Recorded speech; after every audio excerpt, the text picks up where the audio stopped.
ただいまより同志社大学一神教学際研究センターが主催いたします国際シンポジウム宗教の出会いがもたらす争いと豊かさ、ユダヤ教、キリスト教、イスラームの記憶から未来へを開催させていただきます。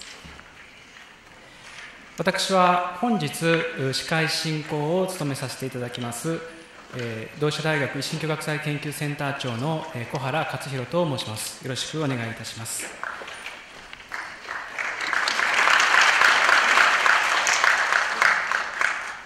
本日1時から3時半までを予定しておりますけれども、どのようなプログラムをするかということはお手元の冊子の方に記してあります。最初に八田学長からご挨拶をいただき、その後私の方から短く今回の公開シンポジウム、国際シンポジウムの趣旨について説明をさせていただきます。その後に今回海外からお招きいたしました4名の先生方にそれぞれ20分ずつお話をいただき、その後全体の話をまとめていくためのパネルディスカッションを行いたいと考えております。それでは早速でありますけれども、開会にあたりまして同志大学学長八田英二先生よりご挨拶をいただきたいと思います。八田先生、よろしくお願いいたします。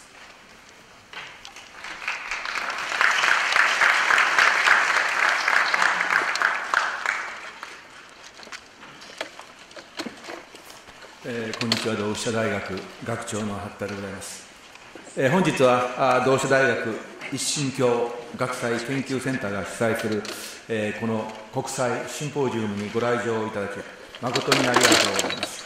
海外から4名の先生方をお招きしてこの京都の地で文化と宗教の多様性を考える機会を今回得ることができました。ご存知のように京都は日本の歴史の中で学問と宗教の中心としての役割を果たしてまいりました。それは過去の歴史においてそうであっただけではありません。現在50校の大学、短期大学を要する京都は人口あたりの大学数あるいは学生数は全国一を誇り学生の町、大学の町として知られています。また言うまでもないことかもしれませんが、日本の伝統仏教の多くはここ京都で生まれました。浄土宗の開祖法然上人、浄土真宗の開祖親鸞上人のお名前はそれぞれのご恩期、法然が800年、親鸞が750年を記念する行事が昨年行われたため、多くの方々の記憶に新たな形で刻まれていることと思います。仏教各派のみならず神道のような日本古来の宗教も京都の地において豊かな伝統を育み、日本人の生活や精神に大きな影響を及ぼしております。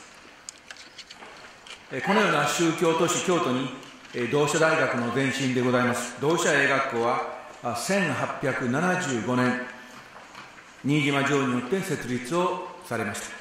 新島城とデイビスという2人の教師と8人の学生から始まった同志社は初期の頃キリスト教の学校のゆえに厳しい批判にさらされています。しかし今では京都と同志社、これは切っても切れないほどの密接な関係を保ち、全国から多くの学生が京都の魅力に惹かれつつ本学に学び、その数は2万9000人に上っています。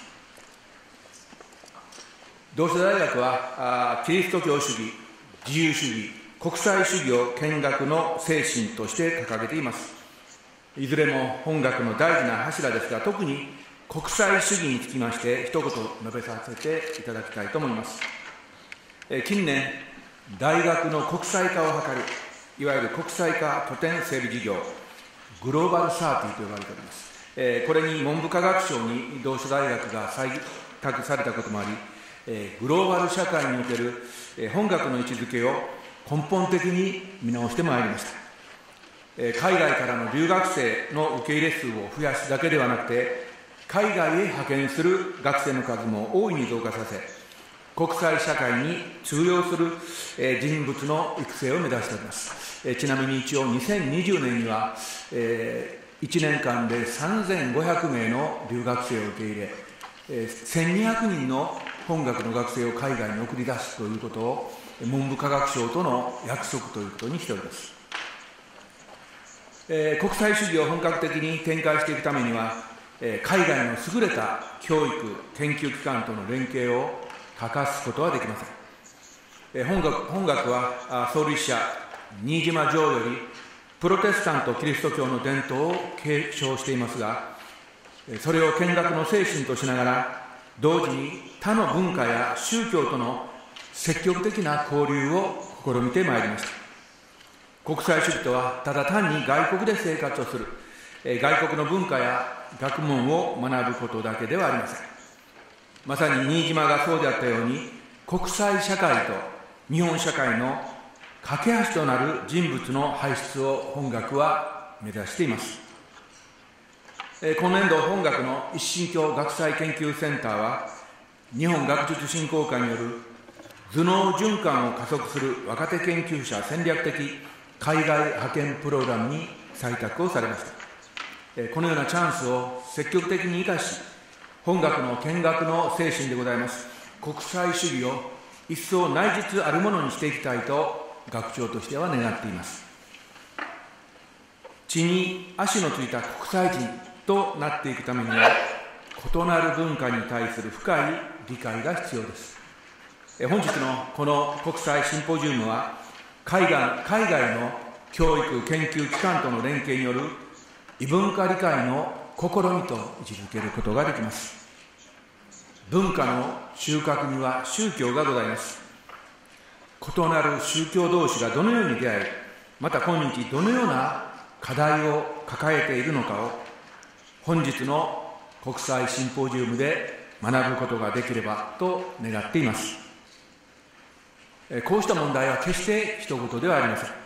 我が国においても多文化共生がどのように実現できるのかは、現在および未来にかけての重要な課題です。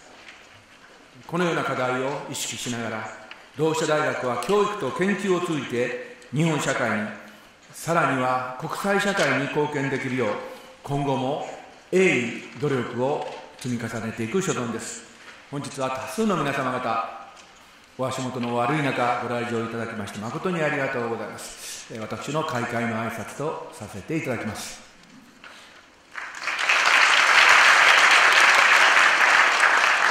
先生、どうもありがとうございました。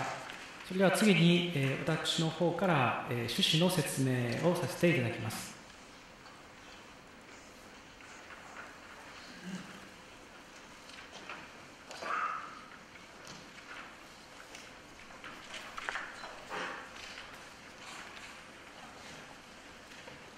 本日ご来場の方々の中には、すでに一神教学際研究センターが主催しています公開講演会等に何度もお越しいただいている方もいるとは思うんですけれども、初めての方もおられると思いますので、ここで簡単に私たちセンターが何をしているのかということ、そして今回のこのプログラムの趣旨について説明をさせていただきます。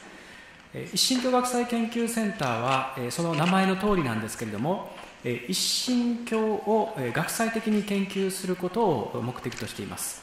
ここでいう一神教というのは、ユダヤ教、キリスト教、イスラームという3つの宗教のことでありますけれども、必ずしも私たち日本社会にとって馴染みがあるとは言えないこの3つの一神教を総合的に研究し、そしてさらにそれを学際的に研究するということを考えております。この学際的というのはどういう意味かといいますと、その宗教をですね、宗教研究という枠の中で考えるだけではなく、その実際にそれらを信じている人々がどのように社会の中で生活をし、どのような課題を抱えているのかということを、さまざまな学問分野との連携を得ながら研究していくということであります。具体的に言いますと、国際政治やあるいは安全保障、地域研究、あるいはグローバルスタディーズ等々のですね、他の研究分野と関係を持ちながら、なるべく多角的に現実の問題にアプローチしたいというふうに考えてまいりました。この度、一神教学際研究センターが学術振興会から特別の助成をいただくことになりました。その概要につきましては、お手元の冊子の裏面に記されているんですけれども、少々長い名称ですけれども、頭脳循環を加速する若手研究者戦略的海外派遣プログラムというものに今回採択をされることになりました。非常に長ったらしい名前ではあるんですけれども、要点を一言で言うならば、日本の研究というものが単に国内でとどまるだけではなくて、国際的なレベルで、競争力のあるものになるということを目指しまして、特に若い研究者が、国内だけではなく海外においてです、研究をし、共同研究をして研究の質を高めていくという、そのことを目標とした大型の助成プログラムに採択をされました。今回のこの企画は、私たちがこれから関係を深めていこうとしている海外の研究拠点から4名の先生方をお招きし、その先生方から多くのことを学びたいというふうに考えています。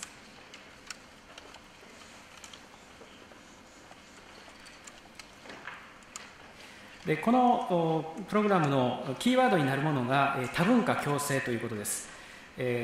このプログラム、採択されたプログラムの、タイトルは多文化共生時代における一神教コミュニティ間の相互作用と対話というものなんですけれども、今言いましたようなユダヤ教、キリスト教、イスラームという3つの宗教を、例えばその神学とか、思想とか法学とか教義とか、そういったレベルで、検討していくだけではなく、実際にその住んでいる人々が社会の中でどのような問題を抱えているのか、まさにコミュニティのレベルでそういったですね、具体的な課題についてアプローチをしていきたいと考えていきます。そこでそれら一つ一つを個別に研究するだけではなく、なるべくその3つの宗教の間にあるこの問題であるとか関係性、そこに視点をやりながら、これまで十分に研究がなされなかった分野に目を向けていきたいというふうに考えています。実際に私たちこの日本社会では、ユダヤ教にしてもキリスト教にしてもイスラームにしても、あまり人数がいませんので、なんとなくこの生活感がないんですけれども、ひとたび世界に出れば、この3つの一神教の現実を知らずして世界の現実を知ることができないということを経験させられます。私はちょっと個人的なことをお話ししますと、学生時代ドイツに留学していたんですけども、ドイツという国は戦後特にユダヤ教とキリスト教の対話ということを非常に熱心に研究をしました。私もそのような中でユダヤ教についての学びを深めましたが、同時に私が留学していたちょうど1980年代後半から90年代はムスリムの人口の増加というものがやはりドイツ社会でも問題になり、キリスト教とイスラムの対話ということが大きな課題となっていたわけです。ですから非常に切羽詰まった問題として認識されている世界がすでにありますので、そういったところから何を学ぶのかということが今日の主題となります。私たち一神教学際研究センターはすでに海外の研究拠点とさまざまな協定を結び、また交流をしているんですけれども、今回はこういった拠点の中から特に4つの地域を選び、研究拠点を選んで関係を結ぶことにいたしました。世界全体の中で今も70億に達した世界人口でありますけれども、大雑把に言うならばキリスト教徒が20億、イスラームが12億から15億いるというふうに言われています。その2つを合わせるだけで世界人口の過半数に達するぐらいに、人口比的に見てもこの一神教を知るということはまさに世界を知ることになるわけです。ユダヤ教は必ずしも数において多いわけではありませんけれども、それが及ぼした文化的、思想的、学問的な影響力はこの人類史にとって無視できないものがございます。ですから私たちはこういった拠点を中心にしながら3つの一神教とその世界についての学びを深めていきたいと考えております。今回私たちと協力関係を持つ4つの拠点といいますのは、具体的に言いますとアメリカにおけるハートフォード神学校、そしてイギリスレオベックカレッジ、イスラエルヘブライ大学、マレーシアでは国際イスラーム大学という大学がございます。これらは後にですね、それぞれの先生方からご専門の立場からお話をいただきますけれども、やはり今日における一神教の課題ということを考える上で欠かせない地域であります。アメリカにおいては言うまでもなく 9.11 同時多発テロ以降イスラームとの共存ということを模索した国でありますし、またヨーロッパにおいても一方では世俗化が進む中で多くの宗教がその社会の中に入ってくる中で、どのようにすれば多様な価値観や宗教が共存できるかということを模索してきました。またイスラエルではイスラエル・パレスチナ紛争に代表されますように簡単には解決できない非常に深い問題がございます。この問題からも私たちは目をそらすことができません。またアジアにおいて多くのムスリムが住んでいるわけですけれども、とりわけマレーシアにおいては多文化共生ということに関してさまざまな先駆的な試みがなされてきた点からも多くのことを学ぶことができるかと思います。私たちはまず世界におけるそういった現実をしっかりと学びながら、そして私たちのセンターは今世界で起こっていることをなるべく分かりやすく日本社会に伝達したいというふうに考えています。もちろん本を読んだりニュースを見たりすることによって私たちはそれらを断片的に知ることはできますけれども、できる限りその現場にいる方々をお招きしてその声を聞くということ、その仲介役を私たち一神教学際研究センターは果たしてきております。それと同時に今後国際共同研究を通じて日本における研究、あるいは日本における視点や思想というものを世界に伝えていきたいというふうにも考えています。日本には日本における独自な平和共生のやっぱり仕組みとかモデルといったものがあると私は考えています。広島長崎における原爆投下以降、私たちはその核エネルギーの問題ということが一つのトラウマとして日本史の中に刻まれてきましたし、昨年の 3.11 以降特に核エネルギーとどのように人類が共存できるのかといったことも問いとして今抱えております。そしてそういった人間と核エネルギーの共存という問いだけではなく、例えば自然と人間がどのように共生できるのか、これも日本の伝統や宗教が抱えてきた非常に大きな問題であります。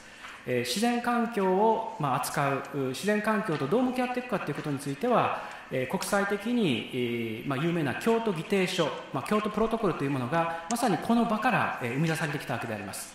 私たちはこの問題をですね、単に国内の問題としてだけではなく人間と自然とがどう共生していくべきなのかということもより積極的に世界に伝えていきたいというふうに考えています。このように世界から多くを学びつつ私たちが提供できるもの、提起できるものは世界に対しても提起していく、そういう形でより深いそして幅広い国際レベルでの相互交流が今後進展していくことを願っております。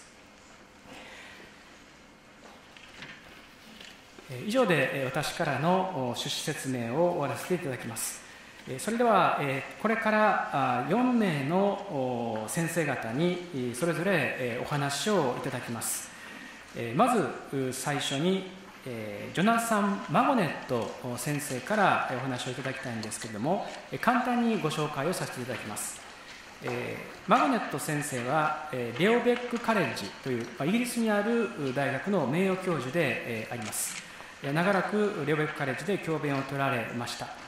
最近は九州の西南学院大学で教える機会もあって、こちら京都にも来られることが多いんですけれども、日本語ですね、基本的な日本語もおできになるですね、日本通の先生でもございます。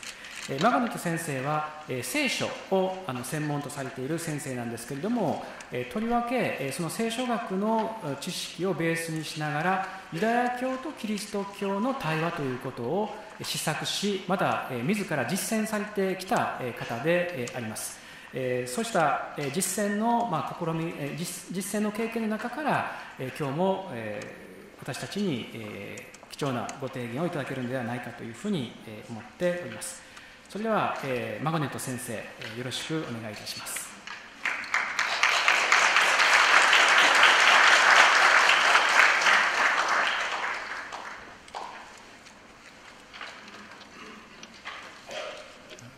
皆さん、こんにちは。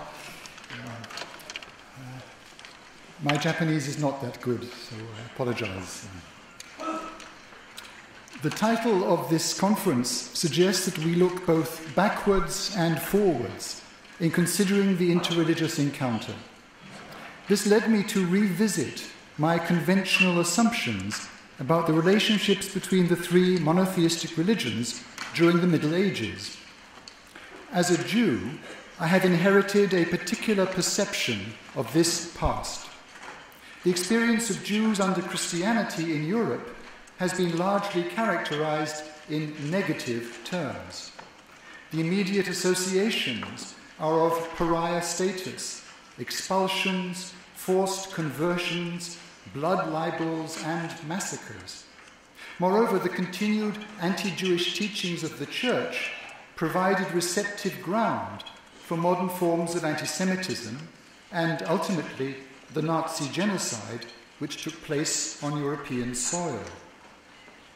As Jews, we have been accustomed, at least since the 19th century, to contrast our negative experience under Christianity with the positive one of the so-called Golden Age of Muslim Spain, which saw the flowering of Jewish philosophy, medicine, poetry, and intellectual achievement. True, it was not always so golden, and periodic outbreaks of fanatical fundamentalist movements similarly led to forced conversions, expulsions, and massacres. But these were seen as the exceptions to an otherwise positive experience of tolerance. That at least has been the received wisdom until relatively recently.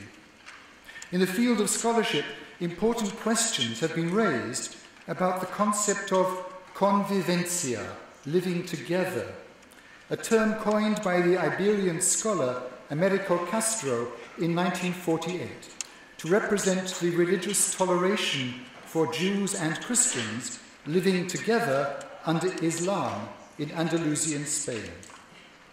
Often quoted in this regard is the article by Dario Fernandez Morera called The Myth of the Andalusian Paradise, in which he details the oppressive nature of 10th and 11th century regimes, even before the invasion of the Almoravides and Almohades. In a critique of the term convivencia, Maya Sofa explains that Castro's concept, and I quote, aspired to describe the mental processes taking place within the collective consciousness of the three cultures, and was never meant to be tested against the social and political realities of Jewish, Christian, Muslim interaction. And recent detailed studies further challenge the assumptions of both the tolerance of Muslim regimes and the intolerance of Christian ones, providing local, more nuanced judgments. An alternative approach looks instead at, and I quote, a system of overlapping reciprocal interests and negotiated utilitarian arrangement. And the word has been coined conveniencia, convenience, not just convivencia, conveniencia. A tool for analysing this complexity of interactions can be found in the paradigm offered by Mark R. Cohen in the afterword to the new edition of his book, Under Crescent and Cross, The Jews of the Middle Ages. And I quote, the paradigm is complex, based on 5 interrelated variables: religious exclusivity, the nature of legal status, the extent of economic diversification, the degree of social integration, and the presence or absence of pluralism in the surrounding society. Thus, it is mistaken to consider the interaction between the 3 religions purely in terms of their scriptures and religious teachings, without also taking into account the contemporary legal, social, political, and cultural factors that make up a complex society. Focusing on only one or two to the exclusion of the others gives a distorted view. Moreover, overarching all these factors is the political reality of empire and the power exercised by the dominant regime with its need to administer vast areas of territory and control large numbers of diverse peoples and communities, each with their own agenda and local rivalries. On the global scale, this use of power had to be exercised against competition with other empires, equally vying for resources, territory, and ideological control. In such circumstances, realpolitik is the dominant factor that always colours and often determines the extent to which religious values are operative or set aside for the sake of the expansion or preservation of power. I'm now going to page 3 for those who are following the text. This is simply to emphasize that interreligious encounters in the past did not take place in isolation, but rather were part of a total cultural interaction among the 3 religions, in a time when religion was an all-pervasive element of the construction of societies. Irrespective of the nature of the society, the very fact of sharing the same human space must inevitably lead to interaction, shared experience, even if only acted out through mutual antagonism and conflict. From the Jewish perspective, all such interactions during most of the past 2,000 years have been experienced as a minority group living, whether flourishing or barely surviving, under the power of the majority culture. It is not unreasonable to consider Jewish communities in such circumstances as being subject to internal colonization. That is to say, Jews were forced to struggle against external definitions of their identity and status, reinforced by exploitative legislation, and to cope with a particular kind of chronic political insecurity. In such situations, the colonized internalize the negative perceptions imposed on them by the ruling majority, adding psychological pressures to the overt controlling mechanisms of the state. As much as Jewish communities may have had to struggle with the overt religious ideologies of the host community, they have also had to define themselves against the broader power of empire and maintain some kind of inner security and self-respect. In part response, the Jewish commitment to study and learning could provide a kind of pride in societies that were largely illiterate, but could also enable Jews to flourish in societies where literacy and intellectual freedom and endeavour were valued and rewarded. Internal effects have included adaptation to changing norms, resistance to those that were felt to undermine some essential part of Jewish religious identity, though even the resistance might ultimately lead to some new inner transformation, recently characterized as inward acculturation. These inner changes may only become obvious when the next expulsion or voluntary departure to a new society leads to challenges posed by the new host, where the same questions of adaptation and resistance arise again. and it is often the cultural elements assimilated from the previous host that are called into question. To give more concrete examples of the fruitfulness that can arise from the interfaith encounter and lead to fundamentally different developments within Jewish society, despite the challenges posed by the host culture, it is only necessary to contrast the medieval biblical commentaries of Rashi, Rabbi Shlomo ben Isaac, 1040 to 1105, living in Christian Europe, with that of his near contemporary Abraham ibn Ezra, 1093 to 1167, living initially in Muslim Spain. Both have direct access to the Hebrew text of the Bible and to the same traditional materials, creating from materials of previous rabbinic exegesis. Yet Rashi produces a synthesis of that tradition, creating a commentary that joins his close reading of the Hebrew text within its context with his selective use of the wealth of Midrash, the imaginative readings of the rabbis, to produce his own coherent reconfiguring of the biblical narrative. But Ibn Ezra, instead, brings a wealth of newly discovered philological and grammatical studies of biblical Hebrew and a rigorously rational approach that are the product of his distinctive Muslim cultural background.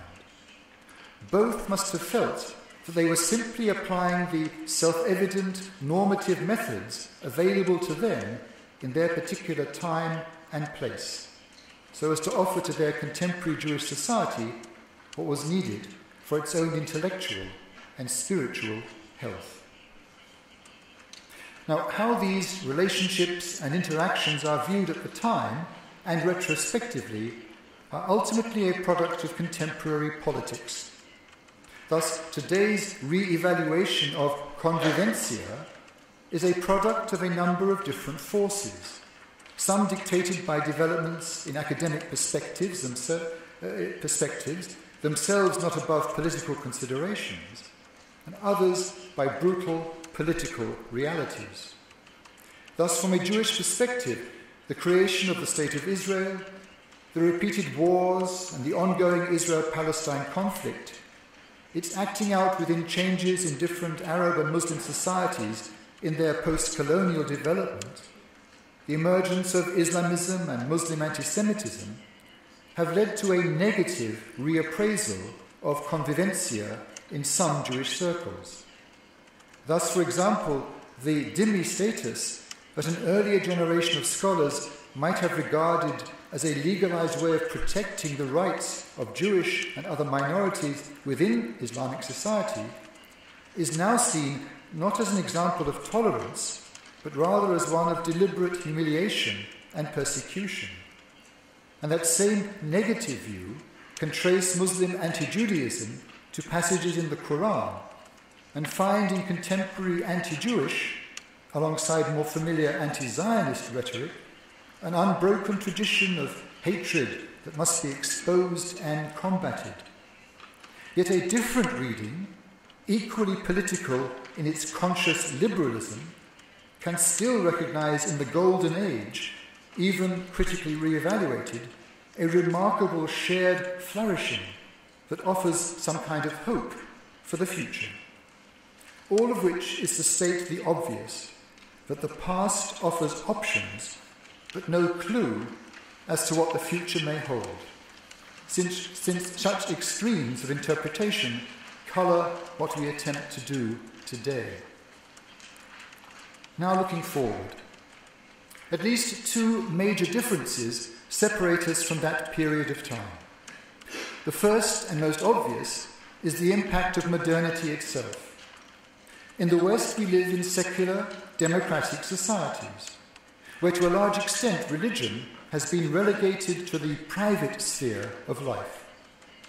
In this situation, at least in theory, the three faiths encounter one another in neutral territory. Often faced with decreasing numbers in a secular society, they share similar challenges of constantly having to redefine their identity and core beliefs. In the light of outside indifference or hostility, such changes are often accompanied by internal divisions. Bitter struggles between modernizers and fundamentalists may take place over small doctrinal points, which may further alienate those who would prefer to see a grander vision, one necessary to address the major issues affecting the planet as a whole. In such a situation, it is often the case that members of faith communities find more in common with similar people of other religions than with their own co-religionists. The shared universal values come to be regarded as more important than the particular belief system to which one formally belongs. Now, this trend is reinforced by the second major difference that is characteristic of modern society, namely the loss of power over one another. If we meet as equals, then not only must we learn to tolerate and even respect differences that in the past would have been sources of bitter conflict, but may find ourselves defending each other's rights to maintain their particular practices. Thus, for example, in matters of the ritual slaughter of animals, Jews and Muslims share the need to struggle against attempts to ban their traditional methods. Even the seemingly mundane issues of the right to wear religious garments or to celebrate religious festivals in the public space bring adherents of different religious communities together. But if these are sometimes defensive in origin, those same alliances can also be expressed in shared concerns about economic or ecological issues, social justice, or what are perceived as dangerous political trends within society as a whole. So what happens if we apply Cohen's paradigm to the contemporary situation in Europe? His phrase, religious exclusivity, where power over other communities is no longer the case, becomes an internal battleground, with battle lines often drawn around classical concerns, like the nature of Scripture, and who has authority to interpret it, and more specifically, issues like the treatment of women and attitudes to homosexuality, where the tradition is seen to have a problematic attitude. Under the heading of the nature of legal status, the democratic state offers equality for the individual under the law, irrespective of religious identity. And it is often nationalistic concerns, particularly the status of immigrants, that leads to discrimination. The category of economic diversification hardly applies, since at least in theory there are no boundaries placed on membership of any particular trade, craft or profession. The degree of social integration is again an issue for immigrants, yet one that tends to be solved for the second generation. Instead of religion, it is racism that becomes the dominant factor in discrimination. Finally, most European societies are already, or increasingly becoming, pluralistic in their social makeup, so that debates on multiculturalism and the degree to which integration to some perceived national identity is a requirement have largely replaced the expectation of religious integration of the past. The one exception today is in the emergence of the growing Muslim population in Europe, which is perceived as a threat for a variety of reasons. Of course, the issue of power is not totally absent. In a certain sense, both Judaism and Islam in Europe are diaspora populations, affected directly and indirectly by religio-political dramas and conflicts acted out physically elsewhere in the world. The challenges the Enlightenment presented to Christianity and Judaism are now confronting Islam. The Western diaspora provides one arena where change can be explored and negotiated, so it becomes the battleground on which the forces of conservatism must take a stand and seek to extend their authority. If those who would promote the teachings of moderation and tolerance within Islam are to succeed, then they need to be supported and not simply demonized alongside those who advocate violence. Otherwise, we in the West help create the very enemy we fear the most. I'm now moving to the next but one paragraph. In such a situation, what is the role of the three monotheistic faiths, and how should their relationship with one another be developed? One answer lies in the burgeoning opportunities for interfaith dialogue that have developed especially during the last few decades. If I can confine myself to the European scene, which I know best, the opportunities and the scale of the meetings have grown from rare encounters between a few like-minded individuals to major institutions, projects and programs, and their significance is taken seriously on political and governmental levels, and even by the business world. I was part of a group of Jews, Christians and Muslims who met regularly over a 13-year period under the auspices of the Sternberg Centre for Judaism in London. We felt the need to produce a platform statement to express what we had learned and how we saw the way ahead.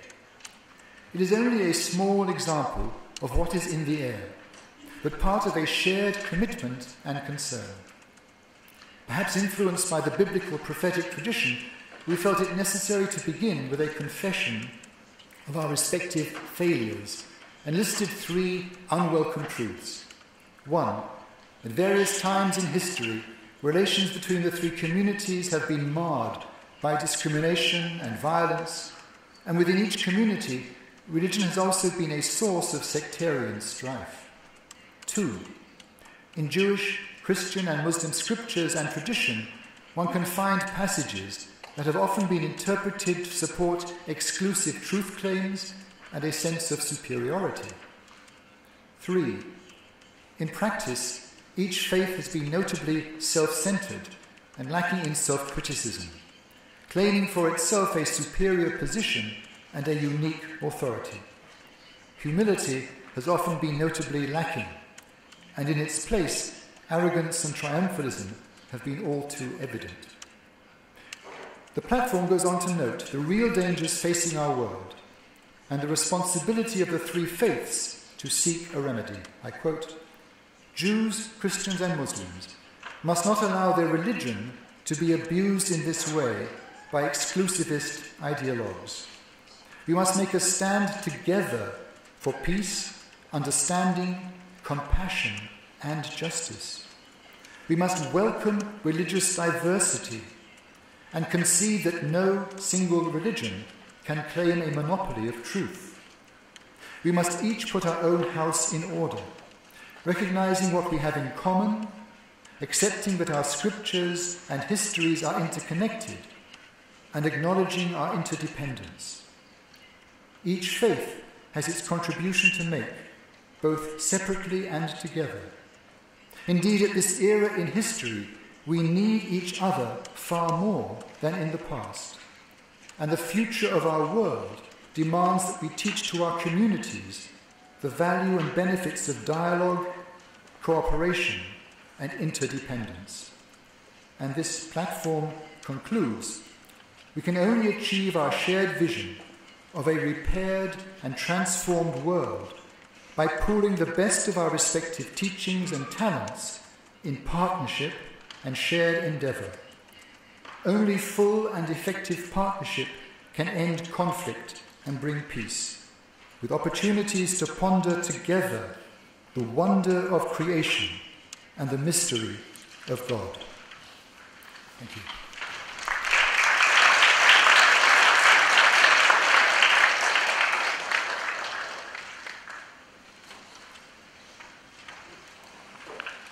マゴネット先生、どうもありがとうございました。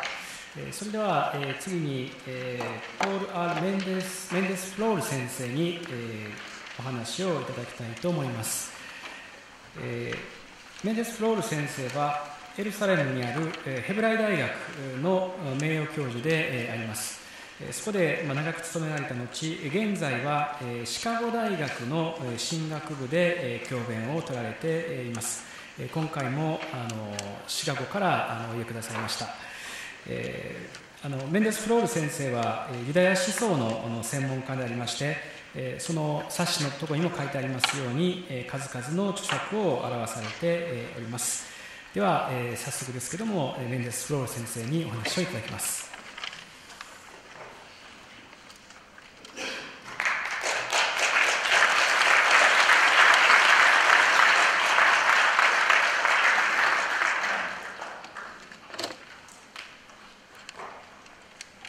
Good afternoon.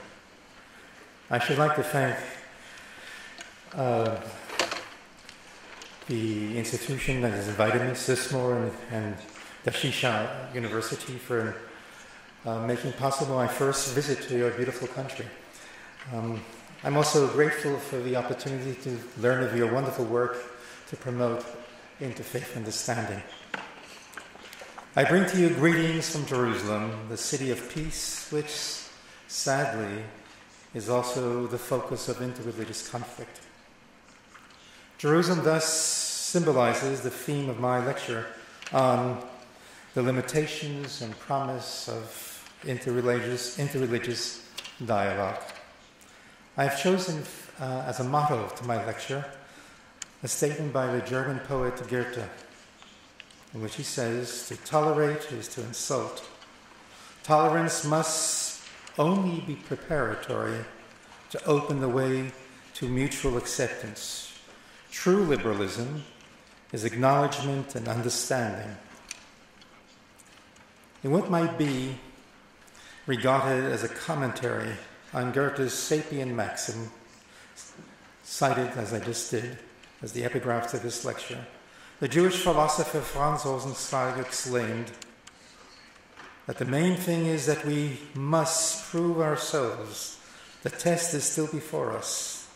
The overcoming of mere thoughts of tolerance, above all, overcoming of indifference.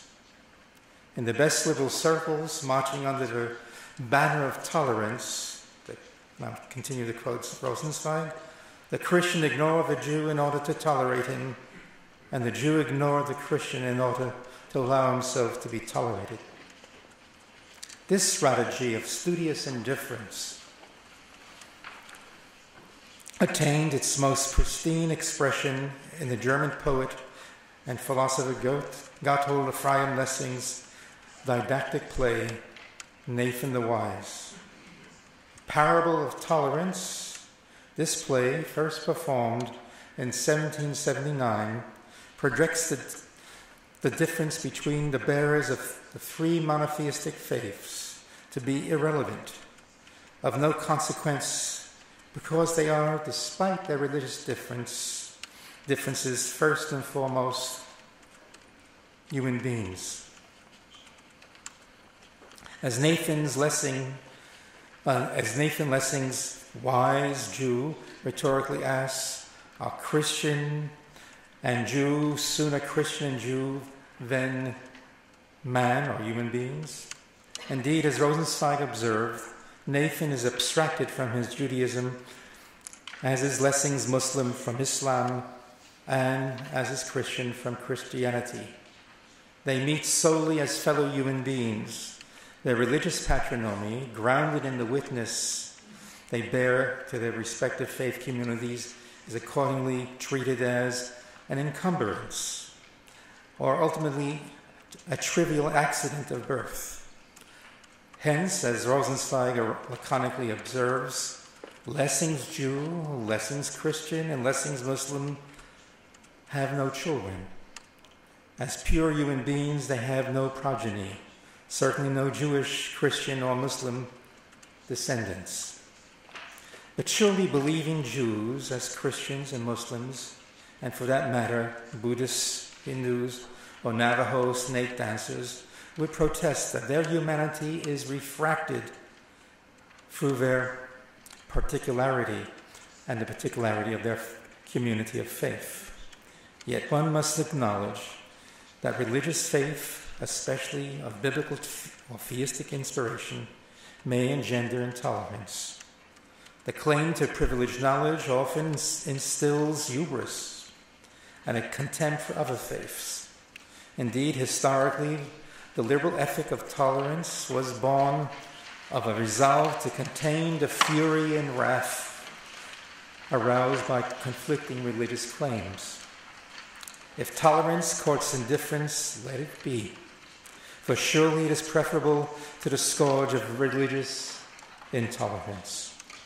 Hence, the liberal creed of tolerance poses an irrefragable challenge to men and women of faith.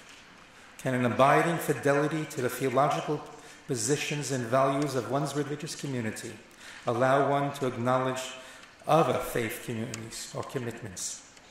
The challenge is perhaps more poignant when formulated from the perspective of religious educators. How is one to instruct youth in the religious beliefs and values of their community, while encouraging them to be tolerant of beliefs and values deemed to be incompatible with their own? How is one to educate youth to have firm moral and faith convictions while encouraging them to honor opposing positions?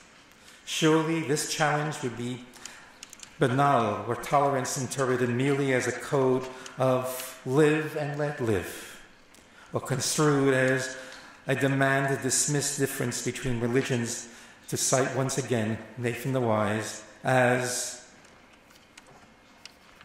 but a question of, quote, color, dress, and shape.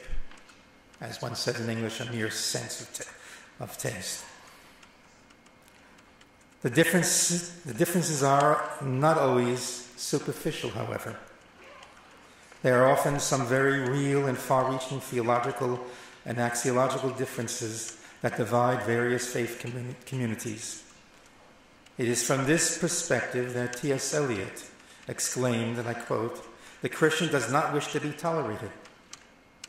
If one takes one's own faith seriously, one must perforce demand that others take one's faith seriously, even if but to protest." Thus, Franz Rosenzweig voiced his preference for the medieval disputations, in which Jewish savants were obliged to defend rabbinic teachings before the inquisitorial forum of Catholic clerics, to the tepid ethic of interfaith tolerance. Taking his own faith seriously, Rosenzweig unflinchingly insisted that the differences between Judaism and Christianity are not merely matters of folklore and contrasting cultural inflections.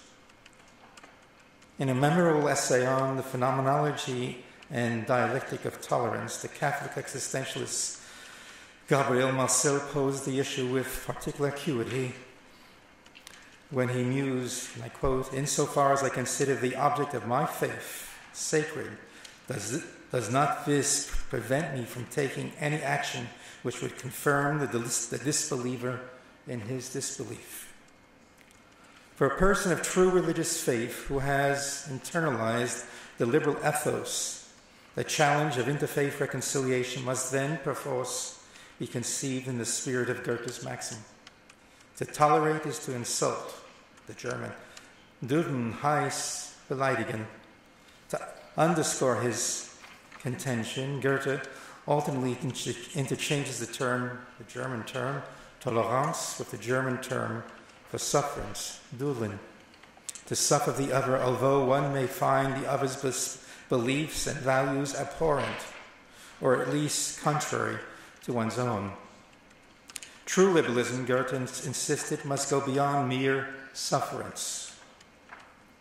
As addressed to individuals of an authentic faith commitment, the liberal challenge is thus to be understood as how one may extend tolerance beyond the pragmatic bounds of tactical indifference towards other religious and axiological traditions, and to forge a path to mutual acknowledgement and understanding, and to do so without compromising or vitiating one's own faith commitments. The lexical history, or lexicological history, of the term tolerance highlights the issue. Prior to the 18th century and the dawn of liberal politics, the word tolerance in French had a pejorative connotation, namely a permissive or complacent attitude towards evil. As late as 1691, in his famous admonition to the Protestants, Jacques Poussin unabashedly extolled Catholicism as the least tolerant of all religions.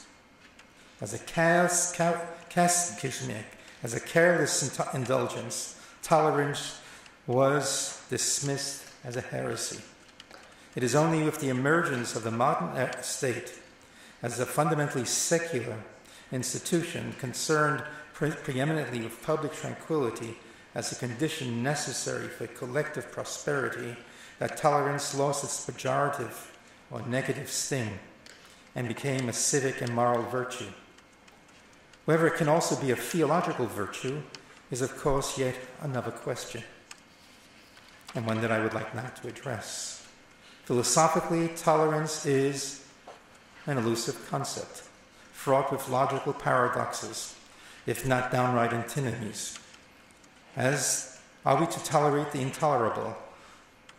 Liberal law, crafted to ensure the maximal freedom and thus diversity of opinion and practice, recurrently has difficulty in drawing the lines between tolerance and legal censure. The civic duty to tolerate and the moral injunction to oppose what is objectionable are often in conflict, if not seemingly irreconcilable. Tolerance has accordingly been defined as a deliberate restraint, albeit conditional, to objectionable beliefs and conduct. But again, returning to Goethe's instructive maxim, must one regard this form of tolerance, when addressed to intercommunal and interfaith encounter, as at the best preparatory to mutual acceptance and reciprocal acknowledgement and understanding. From the perspective of the state, such tolerance is supererogatory. That is, it is above and beyond the purview of the law. It cannot be legislated. A solicitous and dialogical tolerance, through which one actively seeks to acknowledge and understand the other, must take its lead from a source other than the concern for civic harmony. As a positive virtue, dialogical tolerance derives its energy from a compelling desire to know and honor the other, and perhaps at a deeper level, a conviction that the other, despite his or her differences, and perhaps even because of these differences, and this will be my main point, shares some basic humanity with oneself. The issue of tolerance, of course, is considerably alleviated if one adopts a moral and cultural relativism. This was Lessing's recommendation. In his parable of tolerance, neither Jew nor Christian nor Muslim are certain whether he is God's elect, that he possesses the pristine covenant.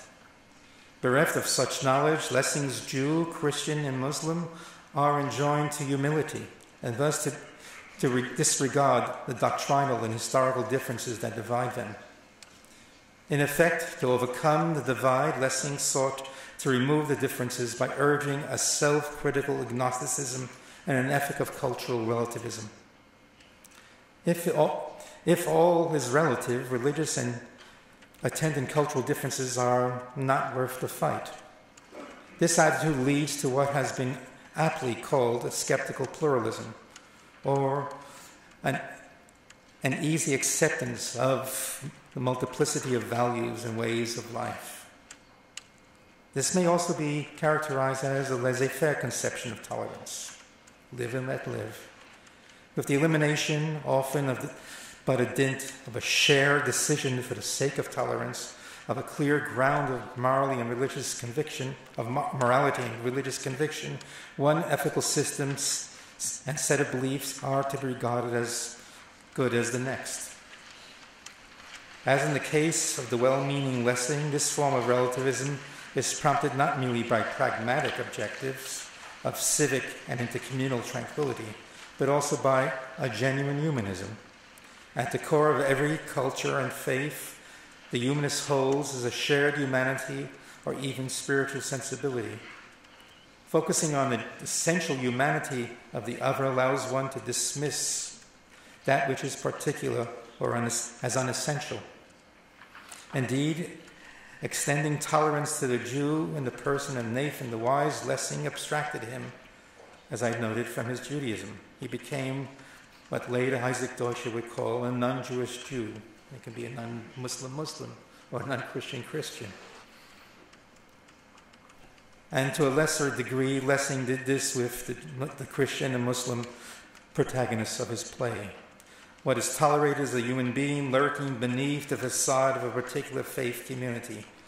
A species of this type of tolerance is what might be called an ad hominem tolerance, in which a pious individual, be he or she a devout Jew, Christian, or Muslim, Buddhist, or what have you, is portrayed as being fundamentally a decent person, for he or she is perceived to possess such engaging human qualities as sincerity, integrity, and honorability. Intrinsic value is attributed to these transcultural qualities implicitly granted priority and preeminence to the distinctive beliefs and practices that define a particular Jew, Christian, or Muslim. The danger of this approach is also illustrated by Lessing's Nathan of the Wise. Nathan the Wise is manifestly a man of integrity. He is kind, generous, and humane.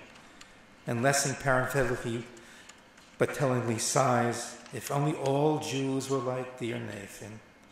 Unwittingly, he casts Nathan, as he does the Christian and the Muslim, to be exceptional and in fact praiseworthy for transcending the constraining limits of their respective faith communities. Seeing the individual Jew, Christian, or Muslim as an autonomous and thus transcultural subject, Lessing, the preeminent humanist, in effect ignores or at least downplays their respective faith commitments. In some contemporary interfaith circles, there is a beguiling twist to the humanistic leveling of differences, namely to regard the particularities of faith and value as essentially the same. Hence, there are those who choose to present the Christian holiday of Christmas and the Jewish feast of Hanukkah as two variations of a theme. But the two religious events are not the same at all. The calendrical proximity of these holidays, Christmas and Hanukkah, the fact that both occasion an exchange of gifts and that both holidays are marked by illuminated candles does not render them spiritually identical, homologous. Nor is Passover essentially identical with Easter. These are, to be sure, more nuanced and sophisticated variations of this approach. There are, to be sure, more nuanced and sophisticated variations of this approach to interfaith understanding, represented especially among certain trends in the academic study of religion, which holds that all faith, including the so-called pagan faiths, enjoy a relationship to the absolute. This is not a theological but a phenomenological argument based on the heuristic presupposition of a universally apprehended absolute or divine reality and some core religious personality to which particular religious beliefs and actions are ultimately peripheral. To be sure, these strategies promoting interreligious tolerance generally reflect more than a mere pragmatic accommodation or sufferance of the other. They express humanistic affirmations and a moral commitment to the ideal of genuine tolerance. Without gainsaying the overarching significance of this attitude, I wish to raise one more conceptual problem inherent in such an attitude. Humanistic and phenomenological approaches to interfaith tolerance induce two distinctive forms of pluralism. A weak pluralism, which contends that all religions have some intrinsic value, and a strong pluralism, according to which each religion has not only intrinsic value, but each is of equal moral and spiritual value. In either case, tolerance is advanced by endorsing a form of cultural and religious relativism. But if tolerance is to be more than a mere byword for relativism, then it must indeed, as Goethe suggested, entail a determined resolve to honor the divergent beliefs and practices of the other, not as incidental, but as a central aspect of the religious experience and identity of the other. In other words, the religious beliefs and theological commitments of the other must take must be taken seriously, even should they clash with one's own. In contrast, the humanistic and phenomenological appreciation of other faiths, in contrast to the humanistic and phenomenological appreciation of other faiths, this approach to interfaith understanding does not ignore or treat as incidental the content of belief and the objective character of a given religious practice of the other. It does not flinch from engaging the other theologically in order to tolerate members of other faith communities. It does not suffice with focusing on the subjective reality of the other, bracketing or even dismissing as irrelevant their beliefs and actions or practices. One may even question whether the humanistic and phenomenological approach to interfaith understanding is actually capable of achieving its objective. For by focusing on the interior experience and human qualities of members of other faiths, the subjects or agents of other faiths, this approach in effect detaches the subject from the objective content and theological claims of their beliefs and actions. According to the subjective approach, be it in the form of some humanistic essentialism or universal phenomenology of religious experience, only human beings are strictly tolerated, not their beliefs and practices. One does not tolerate the beliefs and practices of the other, but only the subjects holding these beliefs and the protagonists of these practices. Put differently, tolerance of the subjective reality of the other and the assumed humanity of the other, while perhaps confirming the humanity of the other, does not extend an understanding to the other's beliefs and deepest religious commitments. The problem of tolerance as a theological virtue is probably most acute for monotheistic religions. Founded upon historical revelation, these religions hold themselves to be graced by privileged knowledge of God and the divine will. Revelation thus constitutes a system of propositional claims, that is, truth claims that are affirmed through faith, and as such are constitutive of a specific theistic religion's guiding principles and practices. The privileged status of revelation lends the religion upon which it is founded a preeminent position, which perforce denies the truth claims of competing religions. There is one true religion. Others are utterly false or impaired by incomplete knowledge of divine truths. It is thus argued that a religion based on constitutive revealed truths cannot ascribe value to a religion that contradicts these truths. Monotheistic religions are thus said to be inherently intolerant. Since the Enlightenment theologians have implicitly acknowledged that the propositional character of revelation has obstructed monotheistic religions' integration into the liberal order. In late 18th century Jewish circles, Moses Mendelssohn argued that Judaism is not constituted by a divine dispensation of internal truths, which should in principle be available to all rational individuals, but rather a divine legislation of ritual or ceremonial laws. But twist and turn as he did, the German Jewish philosopher could not deny that Judaism had a privileged status. For as he argued, the ceremonial laws had the symbolic role of keeping the Jews ever alert to the eternal truths of which ordinary mortals, that is, non-Jews, often tend to lose sight of. Despite his passionate endorsement of the then new, indeed revolutionary ethic of religious tolerance, Mendelssohn could not explain away Judaism's privileged status as a revealed religion. Liberal Christian theologians fare no better in their efforts to adjust revealed religion to the demands of tolerance. In the 20th century, a radical new strategy crystallized with the rejection of propositional conceptions of revelation. Revelation, according to this view, is not a disclosure of divine truths, but is rather the experience of divine presence, especially as manifested in given historical events. Founded on such events, religion is thus said to be an encounter with the living God, and not principally a dispensation of privileged knowledge. Such encounters cannot be properly formulated in propositional statements to be affirmed or denied. The witness to these events are meant to inspire among believers a posture of faith, allowing for similar faith encounters in their lives. In this sense, revelation is instructive, not constitutive. A non-propositional conception of revelation, propounded especially by Protestant liberal thinkers, is by definition less exclusive and thus in principle capable of accommodating other faith experiences, or at least acknowledging other faith experiences. But even if one should grant that the non-propositional conception of revelation paves the way for religious tolerance and pluralism, it is actually irrelevant to the larger question whether religious tolerance can be regarded as a theological virtue. Moreover, it is probably historically irrelevant as a position, for the fact remains that the votaries, the followers of the non-propositional view of revelation, are a small minority of theologians who address a rather circumscribed circle of readers.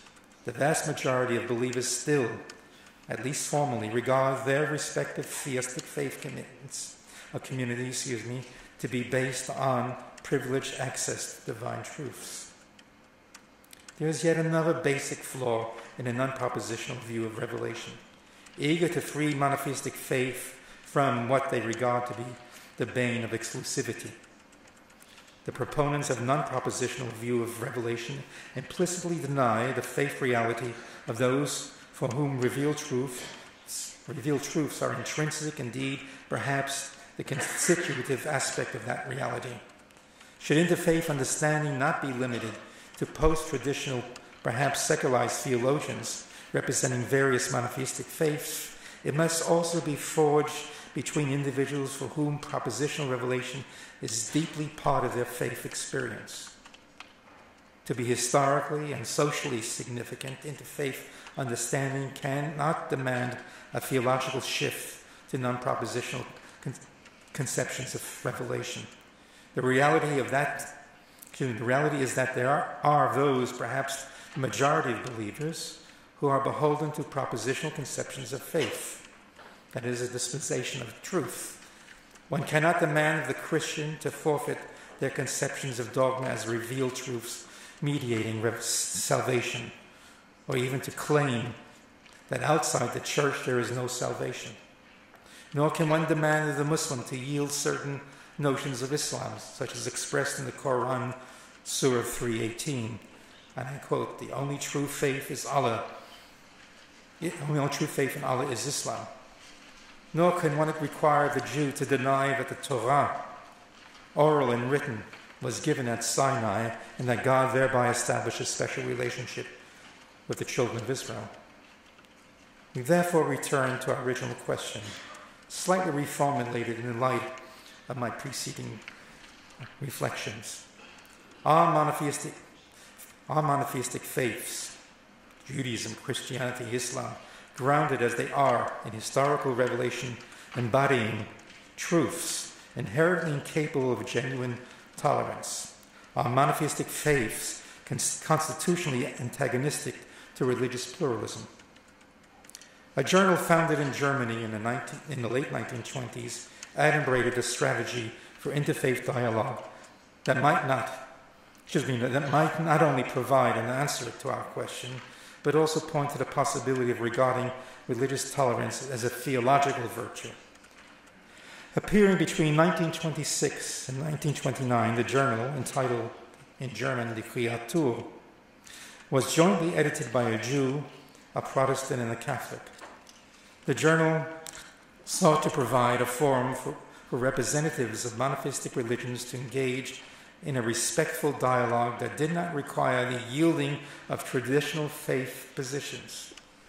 The name of the journal was chosen with great care, Die Kreatur, translated as creature, but the German has a wider connotation, namely of embracing all living created beings. Under the sign of divine creation, men and women of theistic faith are to be cognizant of themselves as created beings, and thus co-responsible for the care of the created order, which includes at its center one's fellow human beings. The Jewish editor of the Kreatur, Martin Buber, explained that in such a dialogue one encounters the other as a thou, in German ein Du, as an irreducible, unique presence. The thou, or the du, he further pointed out, is not to be construed as some hidden essence of the other, some quintessential core distilled from the other. Lessing's non-Jewish Jew, if you wish. Rather, the thou is the whole, the gestalt, if one wills, of the other. The thou is beholden in the presence of the other, for which the presence of the divine is also manifest.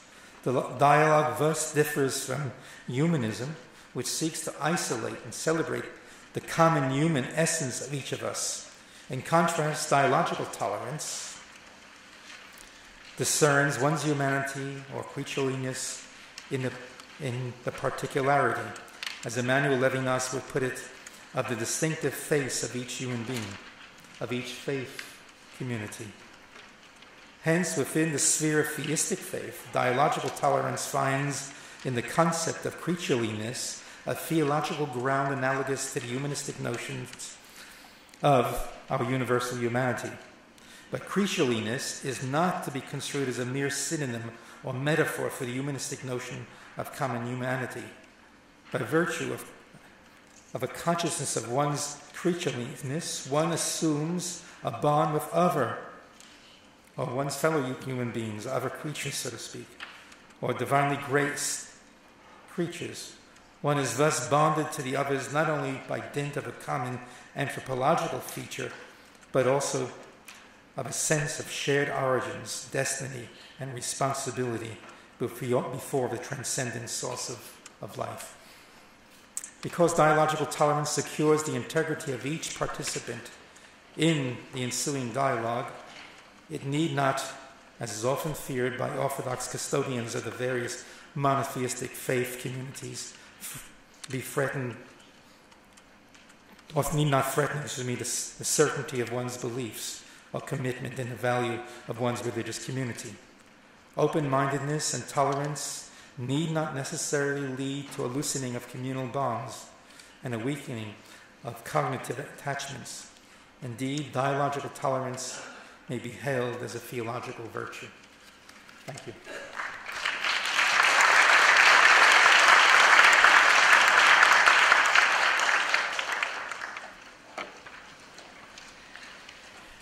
メンデス・フロール先生、どうもありがとうございました。それでは引き続きまして、イブラヒーム・モハメド・ザイン先生にお話をいただきたいと思います。ザイン先生は、スーダンのお生まれです。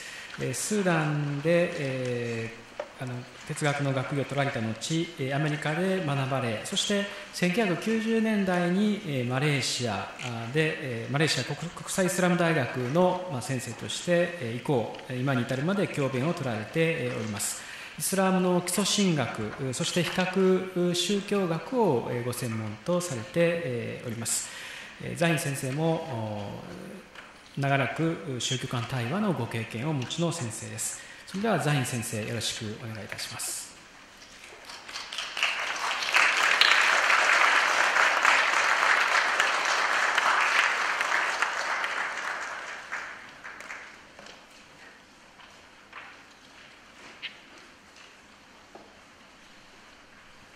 Good afternoon. Well, thank you very much for the nice introduction, and I should say that it's good to be here. I'm really delighted to be here with you. I'll be reading part 1 of my paper and the last part, so I'll be skipping part 2 of my paper, but I'll be giving a summary of what is there. Now, allow me to start my talk with a personal anecdote. It was in the 80s when I participated in my first dialogue on Abrahamic religions. My thoughts and feelings about the event at that time was rather ambivalent. I thought it was always an almost. that God would initiate the conversation with human beings, as somebody who adheres to monotheistic religions. He revealed himself to Noah, Abraham, and the rest of the prophets. But there we were having a conversation about God or about him, and each one of us had a wild claim regarding how the conversation about God should be like. But again I felt God should not be an object of conversation that made him completely absent.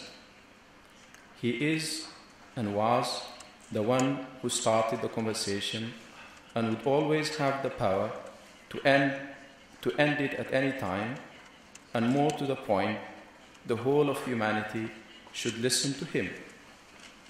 For the adherents of Abrahamic religions, he is essentially the God of creation and the God of commandment.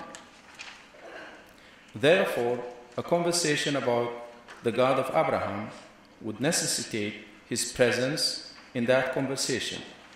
And I ask myself, could his presence mean the presence of his eternal speech to humanity through the prophets? Or did it simply mean his revelation which had been documented in the revealed books? This would basically mean that we had the power to provide an interpretation of the data of revelation in order that this revelation could be held as a trialogue among the Abrahamic religions. Most importantly, perhaps, we assume the position of those who had the right to understand and reconstruct the history of the revelatory data in their concrete human experiences. These were the thoughts and feelings that were generated during the first session of my trialogue of the Abrahamic religion. Then I have been looking for answers as to how we could go about and make this trialogue an event about God who would not be absent when we make him the subject of our conversation. I believe a significant number of serious scholars from the three Abrahamic religions would utilize all their best endeavors to promote a trialogue based on the presence of God. However, the skeptic may say, whose God are you talking about? The simple answer to this is that he is the God of creation and God of commandment. More specifically, he is the God of Abraham, Moses, and the prophets. These two assertions make the basis of a shared theology between the three Abrahamic religions. Evidently, that is more than enough for his presence in the conversation which is meant to focus on discovering values from the commandments of God and the biographies of his prophets. Obviously, the realm of values is connected with the theological one. It is equally undeniable that the propositions of theology are statements about truth and falsity, whereas valuation statements are about more or less value in a concrete human act. Therefore, when the trialogue between the Abrahamic religions focuses on discovering values, those who discover more are duty-bound to teach those who discover less value in a concrete human act. Teaching values is essentially about showing others more values in an ethical act. In this regard, when the trialogue is about axiology, difference is not about truth and falsity, but rather it is about more and less. More to the point, axiological statements were connected with the attributes of God, while theological assertions are related to his essence. This strategy of understanding this delicate matter allows us to avoid the issues regarding divinity and to focus on meaningful issues shared by all and their practical implications. It should be noted that the focus on axiological matters does not mean to belittle the importance of theological issues in the conversation between the three religions. It is meant to refocus the dialogue on that side of theological issues that have practical implications. After all, axiological issues are connected with attributes of God, but their discussion can be a merely theological exercise if we choose to focus on the relationship between God's attributes and his essence. However, if the conversation is about the implication of these attributes to the human conduct, then it is no longer about the metaphysical realm regarding the specific dogmas of each religion. This is because the locus of axiological discussion is about human act and its intent. This move from the theological to the axiological realm is basically meant to connect the axiological with the practical issues of the human existence. By doing so, the human being will be considered as the bridge between the metaphysical realm and the empirical world. It is only through him that values can be realized in a concrete human situation. Although the discussion on axiological issues is invariably metaphysical in nature, yet the significance of that discussion is about discovering values in ethical acts. When more attention is given to discovering values and their realization in the actual world, then the dialogue between the three religions, or among the three religions, will be on solving practical problems. The human agent, as a creature endowed with a sense of responsibility, will be the center of the discussion. Moreover, delicate balance between individuality and collectivity will be among the leading ethical questions. In short, this is a dialogue for life, which will be witnessed by God. This type of dialogue will generate a lot of interest among scholars and may raise enthusiasm among common people. It is by no means an effort to downplay intellectualism in the conversation among the Abrahamic religions, but rather to look for a creative synthesis between intellectualism and the experiential aspects of religious life. As I indicated earlier, the presence of God is a question of fundamental importance for a meaningful dialogue or trialogue. When God is spoken about in a metaphysical category, this will lead to empty intellectualism. Anyone who is familiar with the Abrahamic traditions will certainly feel this is not the God of Abraham. The God of Abraham is a living and caring God. Therefore, for this conversation to be relevant and meaningful to those who truly adhere to this religious tradition, the experiential aspect is the inevitable. It is inconceivable for them to talk about God as a sheer metaphysical entity who has nothing to do with theology and the human conduct. This structure of dialogue transforms the participant into someone who is susceptible to see his religious worldview from the Judeo-Christian Islamic approach. This is what I'm emphasizing in my submission. In all likelihood, the outcome of this dialogue is about a new approach to religiosity and a serious interest in discovering values. This new approach to religiosity means the adherents of a specific religion will be in a constant state of searching for truth, not to own the truth, but to be owned by the truth. One may ask, does that mean to abandon your own religion and keep constantly seeking the truth? The simple answer to this is no. For a religious person, seeking for the truth does not mean the absence of truth in his or her life. It certainly means to exert a tireless energy to realize the truth in his or her life. These efforts can only be meaningful when one does allow himself to listen to other sensibilities about the truth.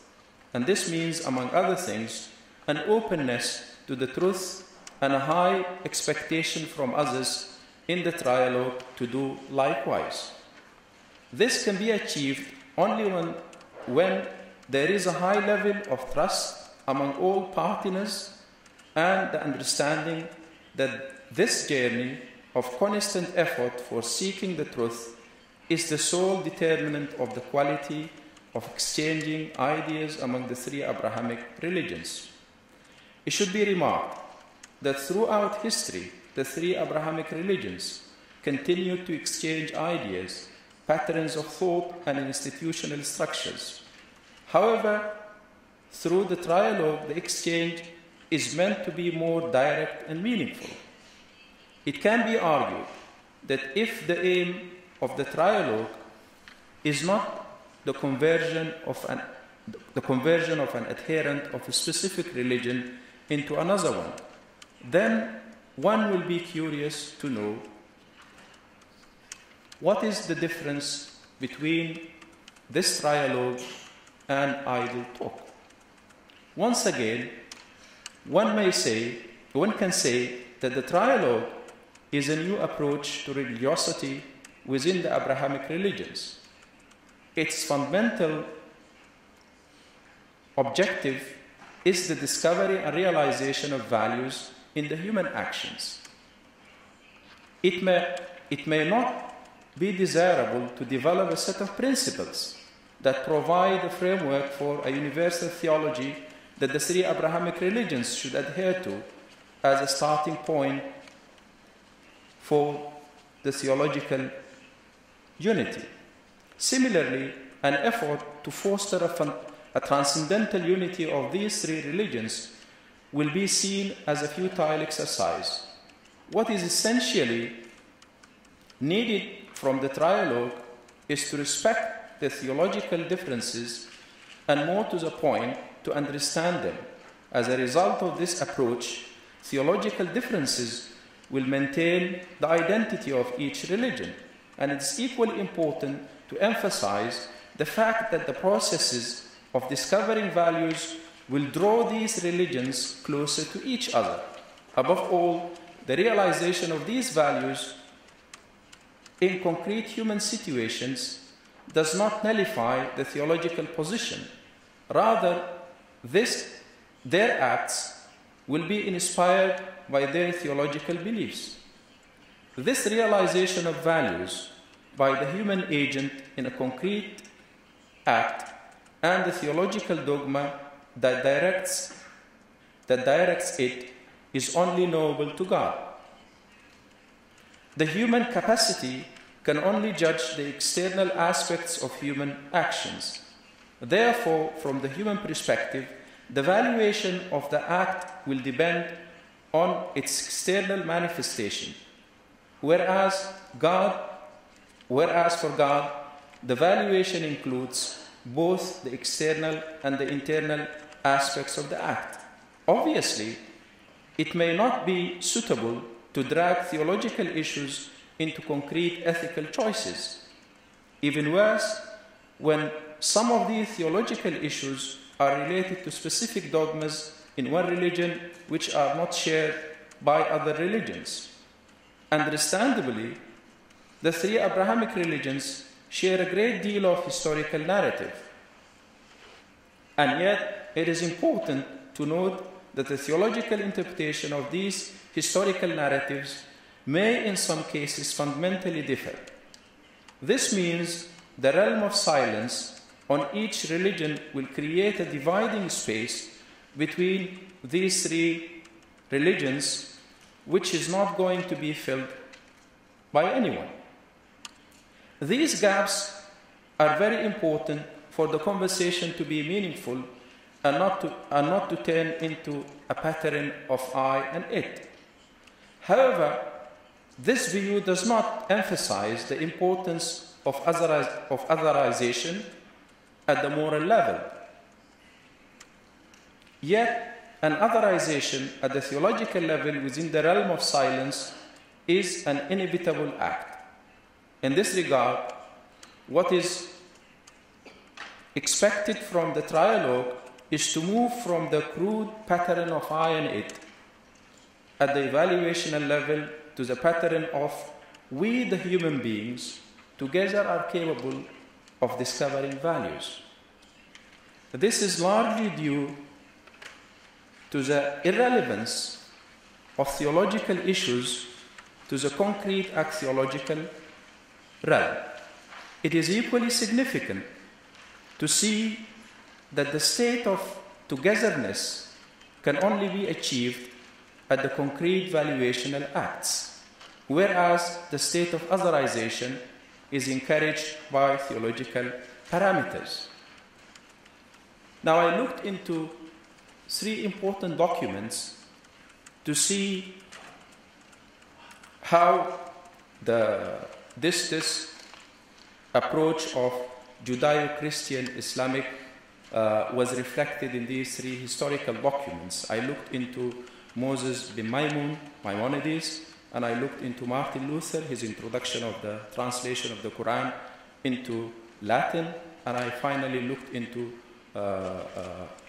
Faruqi in his work, Christian Ethics. And from this, I derived a very important statement that this Judeo-Christian Islamic approach is essentially about discovering values. I'm not going to read this part. I leave it to you to read in your time. But I would like to move to the last page of my paper.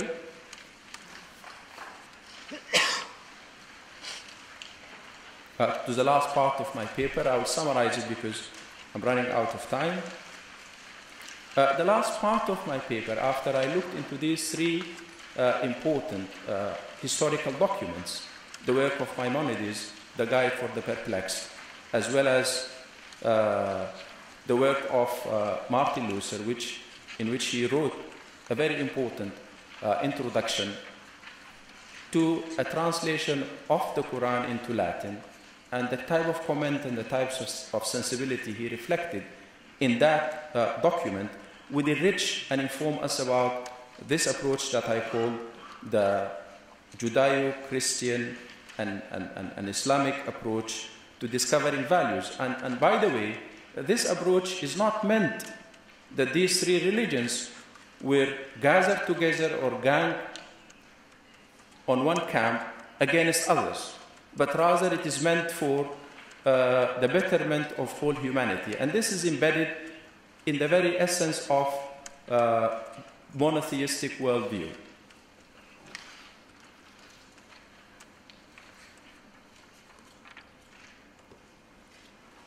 It is understood by Muslim scholars, this is in page 14, if you want to follow with me. It is understood by Muslim scholars that the commandments of God were organized in a discipline that focused on the human action. And this discipline developed along lines of two main scholars of Islamic jurisprudence, namely the Hanafi and Maliki scholars of jurisprudence, which represented the scholarship in Iraq and Hijaz region respectively. Though there were other schools of jurisprudence representing other patterns of Muslim world during the formative era of Islamic jurisprudence, yet the main jurisprudential thought was developed within these two schools. Al-Imam al-Shafi'i started his early education within the Maliki school, and after the death of Imam Malik, he studied with the Hanafi jurisprudence. He studied Hanafi jurisprudence with Muhammad ibn al-Hassan al-Shaybani, who was a close associate of Al-Imam Abu Hanifa. This qualified Imam al-Shafi'i to write the first text on the principles of Islamic jurisprudence. And it should be noted that this discipline regulated the activities of deriving rulings from the revealed sources. And because of this, it was regarded as a framework within which Islamic jurisprudence should operate. However, the discipline was developed after the establishment of the schools of jurisprudence. Therefore, each school extracted their principles from their corpus of jurisprudence. By doing so, the discipline reflected the existing sensibility of scholars of Islamic jurisprudence.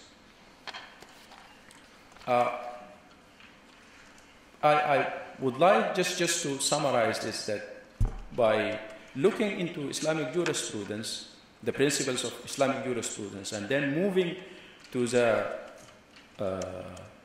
maqasid al-Sharia, the objectives of the Sharia, there Muslims would have a better chance of systematizing the values and help in this realm of discovering values. With this, I would like to thank you for being patient with me, and I'm sorry for exceeding the time allowed to me.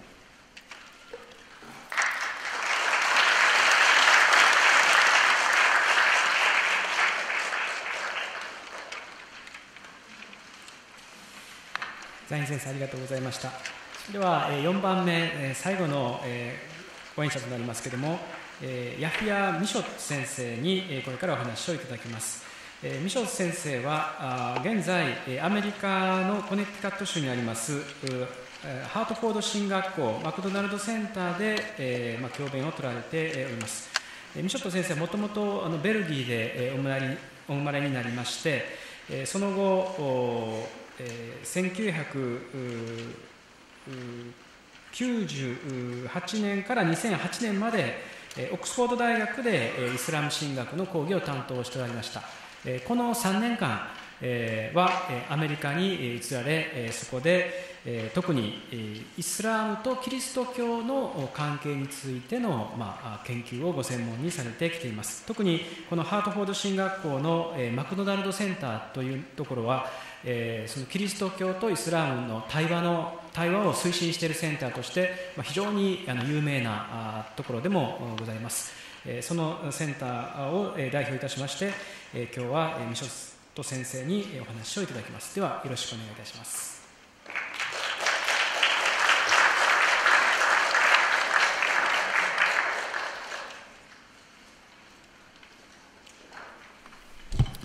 Bismillah, good afternoon everybody. Thank you Dr.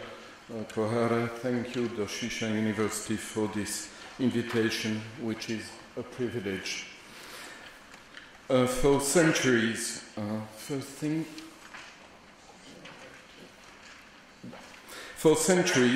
the Christian West has been balancing between fascination and repulsion, seduction and rejection in its relationship with Islam. It is therefore imperative to promote an approach that offers less room for imagination and passion. This lack of rationality, which often characterize Islamophilia, Islamophobia, Islamology in brief Western discourses on Islam, might probably have to be explained by the fact that Islam is in reality nothing else than an alter ego of the West. Over a Mediterranean Sea that has always been a bridge, more than a moat or ditch, Islam in the West can indeed claim a common Abrahamic and also Greek heritage. Islam for the West means neighborhood and rivalry, not complete otherness, integral exotism, and eventually a poorly interesting reality, as is the case with the Maya religion, for example. Observed from the antipodes, Islam, Christianity and Judaism indeed appear as nothing more than three local variations on one same theme: We, Muslims, Christians, and Jews, surely acknowledge Abraham as our common ancestor. The latter was, however, not our sole forebearer. Our cultural chromosomes are also marked in a similarly important manner by Aristotle, whose metaphysics was notably available in Arabic translation in the librarian market of Baghdad as early as the first half of the 9th century, i.e., even before al-Bukhari's Sahih, the collection of traditions of the Prophet, the book which would soon become the second most canonic scriptural reference in Sunni Islam. And if Khomeini's Islamic Republic of Iran has sometimes been traced back to Plato's Republic, it is because Aristotle's Politics was not translated into Arabic during the medieval period, which forced Muslim classical thinkers, notably Shi'i theologians, to draw from Plato their philosophy of the ideal city. Due to this double common legacy, biblical and Hellenistic, Islam in the West, Christian, on its way to de-Christianization or secular, essentially appear close to or in competition with each other, the obverse and reverse sides of one same Mediterranean adventure. Hence the problems of geographical neighborhood and ideological rivalry which one easily imagines, and which Europe has not got with Eskimos or Patagonians. Sharing one same legacy does, however, not necessarily imply identical ways in managing it. In this regard, a number of analysts insist on the exceptional nature of the Christian West's destiny in relation either to its rejections of Moses' law, that's the case of Leo Strauss, or to its religion of the coming out of the religion, as Marcel Gauchet said in this book. Mecca can then appear closer to Jerusalem and Athens than Rome, notably because Islam keeps the idea of a law valid for mankind as for the stars and the atoms, the Sharia, or etymologically, the way. Also, and just like the Greek nomos and the Jewish Torah, this way law of the Sharia is simultaneously a religious law, a civil law, and a moral law. In comparison to societies which have proclaimed the death of God more than 1 century ago, and which live nowadays of soft ideology, or, in other words, at the 0 degree of utopia, Islam risks to look like a prehistoric monstrosity, having missed 2 revolutions of the human spirit.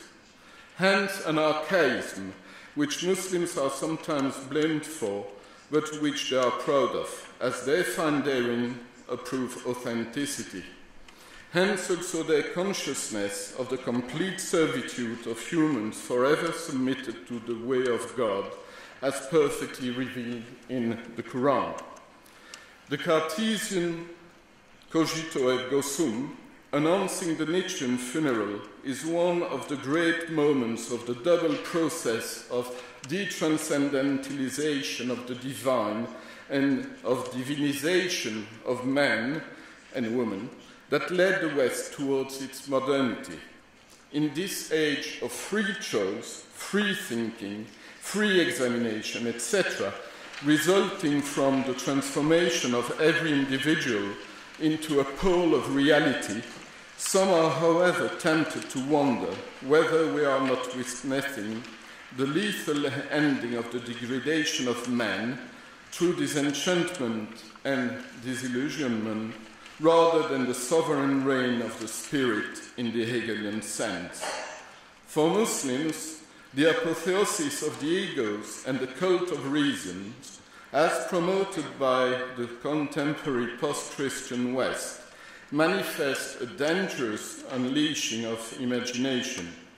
In Islam, to found on a state of consciousness or activity of knowledge, any ontological weight or sovereignty of humans would indeed be judged extremely vain. man's greatness does not result from his self-affirming with hubris or as a cogito, but rather from his quality of worshipping servant, abid, submitted Muslim to the Lord. In other words, there is no existence but by God, and no humanism but in heteronomy, understood in its etymological sense, the law of the other, with a capital O. Rather than a cogito erring in its arrogance, Islam prefers the soberness and humility of a conscience based on the constant remembrance of God and treading on his way. True lucidity comes in Islam from a sustained attention to the commands of the Lord Most High, expressed in the revealed law.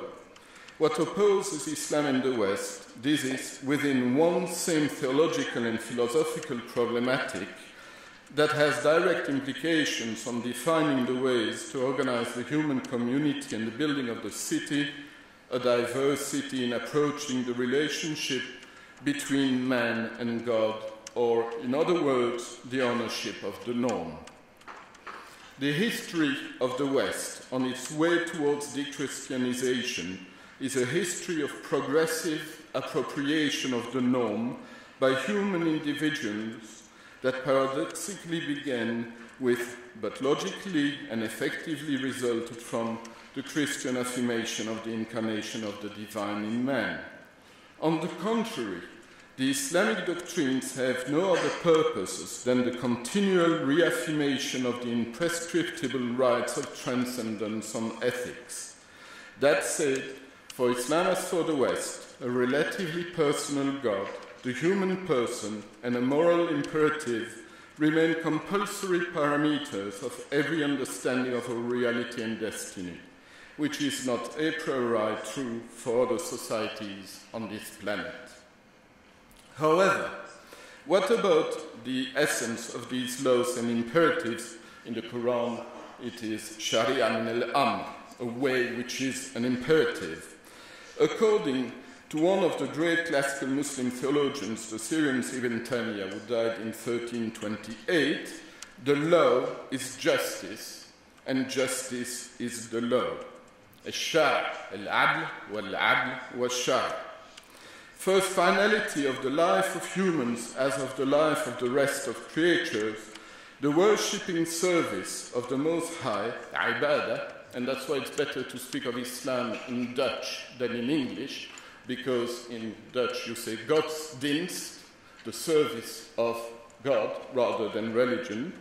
So Islam as godsdienst, as ibadah, does not require any withdrawing from the world, but rather simultaneously with submitting to God and loving Him by following the path of His messengers, being in charge of the world and caring for it.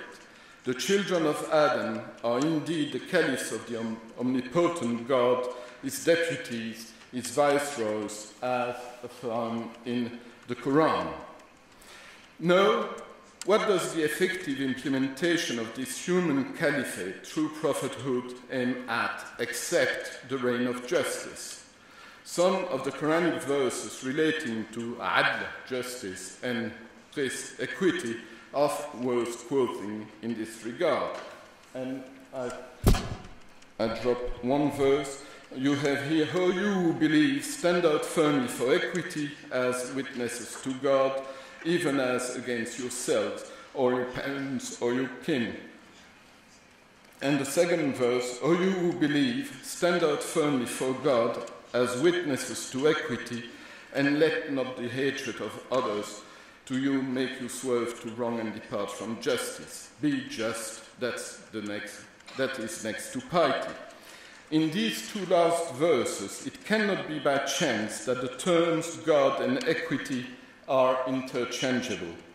How then must one understand this situation? What it indeed clearly seems to mean is that acting as witness to one cannot take place without also standing out firmly for the other, and vice versa. As well explained by one of Ibn Taymiyyah's students, Ibn Qayyim al-Jawziyah, this obligation of equity and justice does not necessarily imply that societal guidance, siyasa, be exclusively based on the scriptural sources of Islam. Indeed, I quote, "Whatever the ways by which justice and equity obtain, they are part of the religion and do not run against it." End of quote. With non-Muslims, be they followers of other revealed books, humanists, or even agnostics, we Muslims can be agreed on a number of principles, scriptural or purely rational. Before belonging to some particular confession, we are indeed heirs to one same Abrahamic legacy, or even more simply, all sons and daughters of Adam and Eve. Such a religious unanimity is obvious about love. There is, Ibn Taymiyyah says, I quote, "agreement of the two religious communities which preceded us on this, which they see as a tradition and an apophthegm coming from Moses and from Jesus, upon them be the prayers of God and his peace. The greatest of the commandments is that you love God with all your heart, your mind, and your intent." No, that is the reality of the original belief, Hanifiyya, the confession of Abraham, which is the foundation of the way of the Torah, of the Gospel, and of the Quran. A fundamentally common understanding of the nature and demands of justice similarly unites not only peoples of the book, but all sincere humans. Consequently, wherever justice rules, a Muslim directly feels at home. Let's, however, be clear. The just city, to the creation of which Islam enjoins believers to contribute, has no other walls than the sky of this little blue planet. How then can one refrain from questioning the principles and practices of some societies and states, non-Islamic or so-called Islamic? Climate change is now threatening the future of our species. The hegemonic discourse emanating from the plutocratic oligarchy, claiming to represent the civilized world and endeavoring to rule it from its besieged citadel, doesn't, however, seem to care much. In comparison, the ethic taught by Muhammad and the other prophets, who never pretended being anything more than servants of God and his messengers, is manifestly more respectful of the rights of all. In Islam, serving God in respecting and loving his creatures also entails, there is no doubt about it, forbidding oneself from atomically terrorizing or economically crushing, environmentally destroying and politically vetoing, starving or polluting, discriminating or excluding the great majority of Adam and Eve's children. Although for many the temple doesn't exist anymore, for us Muslims all the traders have not yet been expelled from it, nor all the golden calves been destroyed. The struggle not only of Muhammad, but also of Moses, of Jesus, and of all the men and women longing for truth and justice, therefore remains more relevant today than ever. Interreligious dialogue is fascinating. For Muslims to lead discussions with Christians and others is even a Quranic injunction, as you have in this verse. The truth, nevertheless, remains that religious plurality is an unsolvable mystery. Or to state it bluntly, to make sense of religious diversity is in fact God's problem, not our problem. As said in the Quran, if your Lord had so willed, he could have made humanity one single community, but they will not cease to disagree. As Muslims, and despite our deep conviction of the special eminence and merits of the religion taught by the seal of the messengers, we should therefore have no difficulty, officially, theoretically, with this divinely created religious diversity. As also explained in the Quran, there is in human plurality an excellent opportunity to better know each other and to vie with one another in good work. So it is this competition in good works which is important. So rather than indulging in endless discussions, Byzantine discussions on the nature of God, and trying to impose a creed on others, let's make a priority of courteous planning for actions of justice and mutual emulation. Pope John Paul II himself seems to have shared this Quranic approach. In his memorable address to young Muslims in Casablanca, in Morocco, in 1885, indeed said, "We must respect each other, and also we must stimulate each other in good works on the path of God." In reference to a common interview recently given by the French President and the German Chancellor about the relationship between their two countries, it could also be said that the challenge faced by our three monotheistic religions is not how to thrive against one another, but how to exercise together their sovereignty, or even better, God's sovereignty, to the greater benefit of all.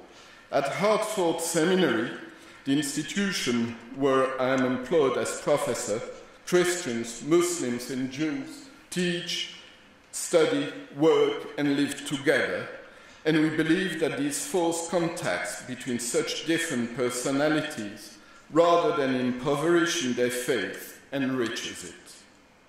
Earlier on, I spoke of struggle, called for action, and I'm concerned that some might misunderstand me. So let's be totally clear. At the beginning of this year, 2012, many people are wondering about the future of the Arab Muslim world. Some are even wondering what to make of this Islam, supposed essentially fundamentalist, where dictators are ousted by revolutions born from non-violent demonstrations.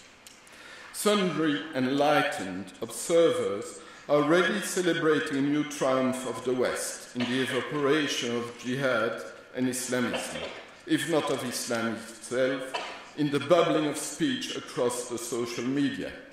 But has jihad really disappeared, evaporated? And what if the truth were quite otherwise? Among the pledges to which the companions of the Prophet subscribed when giving allegiance to Muhammad, there was to speak or to take up the truth, قال أو قام بالحق, wherever we may be, and without fearing in respect of God the blame of anyone. قام bi, that is to say, at the same time to take up and stand up with, rise in favor of. Al-haq means in Arabic the right as much as the truth. To rise and stand up in favor of the right and the truth, that is exactly what hundreds of thousands of Egyptians, men and women, did over the 18 days that led to the fall of Hosni Mubarak in 2011. Now, according to various collections of hadith, the Prophet said, "The noblest jihad is a speech of justice before a tyrannical power. أفضل الجهاد كلمة عدل عند سلطان جاهل." In contemporary formulation, speaking truth to power. Speaking the truth and calling for justice in the face of a dictator was precisely the fight that the insurgents in Tahrir Square and in the rest of Egypt were carrying on for over 2 weeks, while peacefully enduring attacks from the special force of the dinosaur regime that they were challenging. What they were doing was therefore also waging jihad in the truest and noblest sense of the word.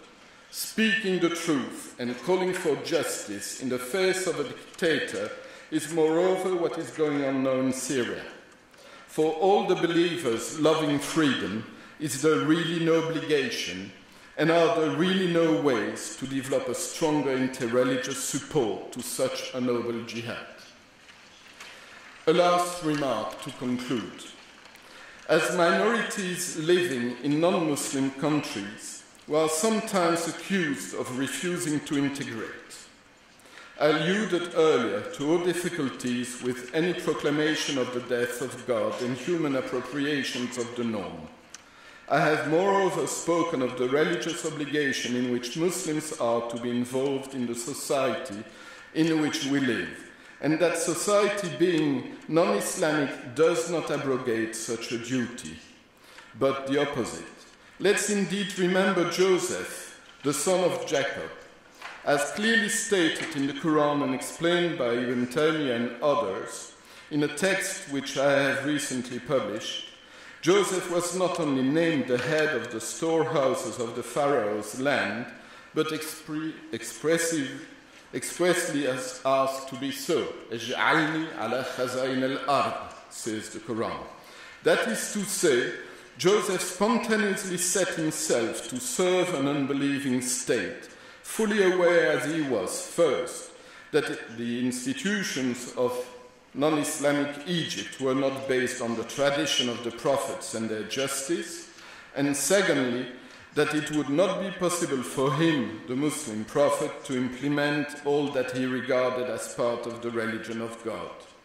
However, it is because he invested himself in this way in a non-Muslim society, contributing therein as much as he could to establish the rule of justice and beneficence, al-adl wal-ihsan, that he finally was able, thanks to his power, to help his family stranded in Palestine.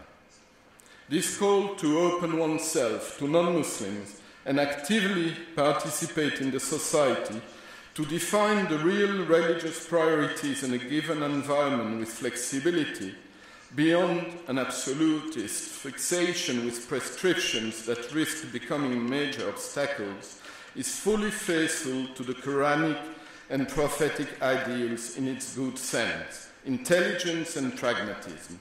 In all things, what is obligatory for a believer is indeed tadabbur, to ponder the situation, weigh the pros and cons, where there is an alternative, make the right choice, move forward little by little, at times keep silent rather than commanding or prohibiting, show leniency on certain matters. To act in this way, Ibn Taymiyyah explains, is not to declare lawful what is prohibited, nor to forsake what is obligatory, but judiciously to take account of the preponderant interest, al-maslaha al-rajihah, and the necessity, ad-darura, of the moment in good faith with Islam, the religion of the via media, umma wasata, the golden mean which never imposes an impossible burden and which condemns all extremism. Thank you very much, and let me also thank the interpreters.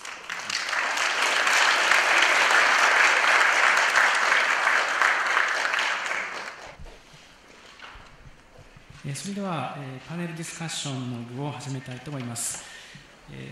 予定では3時30分に終わるというふうに先ほど申し上げたんですけども、少し時間が予定に押しておりますので、場合によっては少し延長する形でパネルディスカッションの時間を持ちたいというふうに思っております。今4人の先生方にお話をいただきました。それぞれ非常に複雑な部分も含んでおりますので、これらをどのように整理したらいいかということをですね、皆さんも今悩みつつ考えておられると思うんですが、いくつかですねキーワードになるようなことを手がかりにしながら議論のですね整理をしてみたいと思っています。4人の先生方強調される点はですねそれぞれもちろん違っているとは思うんですけども、やはりなんていうか共通するポイントもたくさんあったのではないかと思います。ざっとちょっと振り返ってみたいと思うんですが、マゴネット先生は特に今日における共生ということの評価をめぐってお話をいただきました。つまり共生という考え方は、一般的にはですね、それは素晴らしいもの、素晴らしい価値観として、言及されがちなんですが、しかしある特定の文脈では、共生という考え方自体をですね、非常に否定的に評価する、むしろきちんとですね、分けること、強制ではなくてですね、区別をするということの方に、力点が置かれる場合もあるということで、やはり強制ということをめぐるですね、多様な評価についての説明がございました。そして、メンデス・フロール先生は、の中で多くのことが語られたんですけれども、ゲーテ、レッシングなどを引き合いに出しながら、寛容という問題のですね、やはり二面性といいますか、多面性についてお話しいただいたと思います。フランス語圏ではですね、寛容という言葉は最初ですね、部別的な意味、軽蔑的な意味を持って語られていたということは非常に示唆的だったと思うんですね。つまり悪いこともですね、許してしまうような非常にいい加減な態度として寛容というものがですね、当初は使われていたと。しかしそれが近代市民社会が形成されていく中で、徐々に寛容というものの大切さとか、そのポジティブな意味が評価されるようになってきたわけです。この寛容をめぐるですね、両義性といいますか、2つの側面というのは、ただ現代においてもあると思うんですね。寛容ということを非常に強く訴える、例えばリベラルな立場の人たちと、そういうことを言い過ぎることによって大事なものが失われてるんじゃないかということでですね、むしろ寛容に対して批判的な人たち、これはどの社会に対してもいると思います。これも私たちが考えなければならない一つのポイントです。そして、ザイン先生は、この3つの一神教の、対話の、可能性について、多角的にお話を、してくださいましたが、対話を通じて、この価値の発見をですね、どのようにしていくかということを問われていたように思います。それは3つの宗教がですね、お互い対話をする中で、その一神教がなんて言いますか、グループになってですね、他の宗教とか価値観と対抗していくという意味ではなくて、対話を通じて、全人類全体に対して益となるようなものをですね、見出していくことができるんではないか、そういう価値発見の可能性をお話ししていただいたように思います。で、最後ミショット先生はですね、やはり正義の問題についてお話をいただきました。正義が法であり、法が正義であるということも言及されていましたが、何が一体正義なのか、やっぱり時代によって様々あると思うんですね。で、現代の例として、ミショット先生がお話しされていたのは、例えば気候変動の問題、これまさに京都議定書に関わるようなことですけども、気候変動のような大きなですね、この宗教の違いとか価値観の違いにかかわらず、人類が直面しているような問題に対して、一体宗教は何ができるのかということであるとか、それから貧困の問題とかですね、あるいはこの宗教的多様性とか、さまざまなテーマがあるということをお話をされました。そして、私たちが特にこの1年間ですね、中東の民主化運動の中で聞いた言葉の一つに、例えばイスラム主義者であるとか、あるいはジハードという言葉、これについても触れられていましたけれども、ジハードというものをですね、やはりよく理解するならば、それはまさに、最も高貴なジハードは、独裁者の前で正義を話すことだというふうに、ミショット先生が語られていましたように、まさにその現代のですね、エジプトやシリアにおける若者が、ジハードをですね、実行していると。そのような形で理解することができる、まさに正義の実現をどのようにするかということはですね、今刻々と我々にも問われているということです。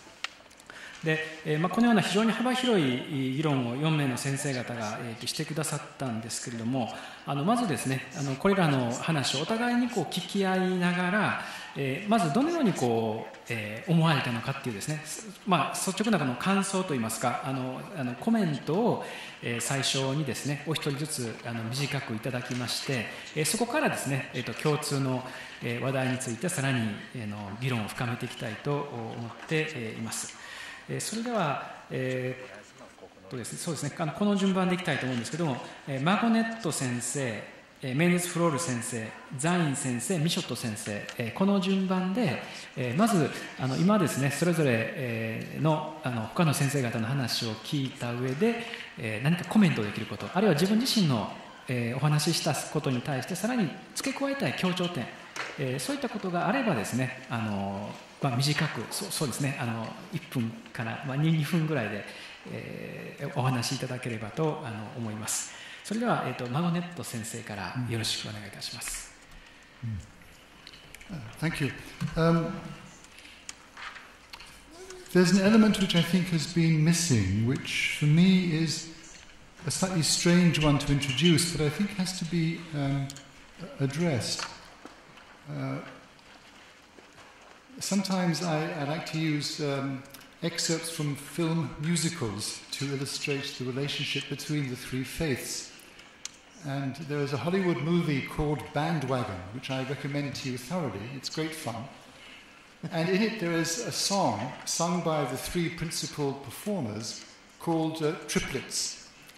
And the three of them, two men and a woman, it's Fred Astaire and Jack Buchanan, amongst others for those who might know this, dressed up as little children, sing a song which says, we do everything alike.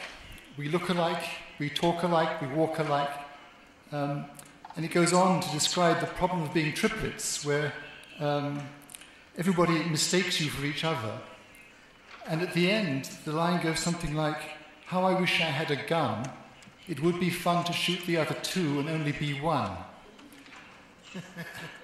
And it seems to me that there is a very fundamental level of sibling rivalry between the three faiths.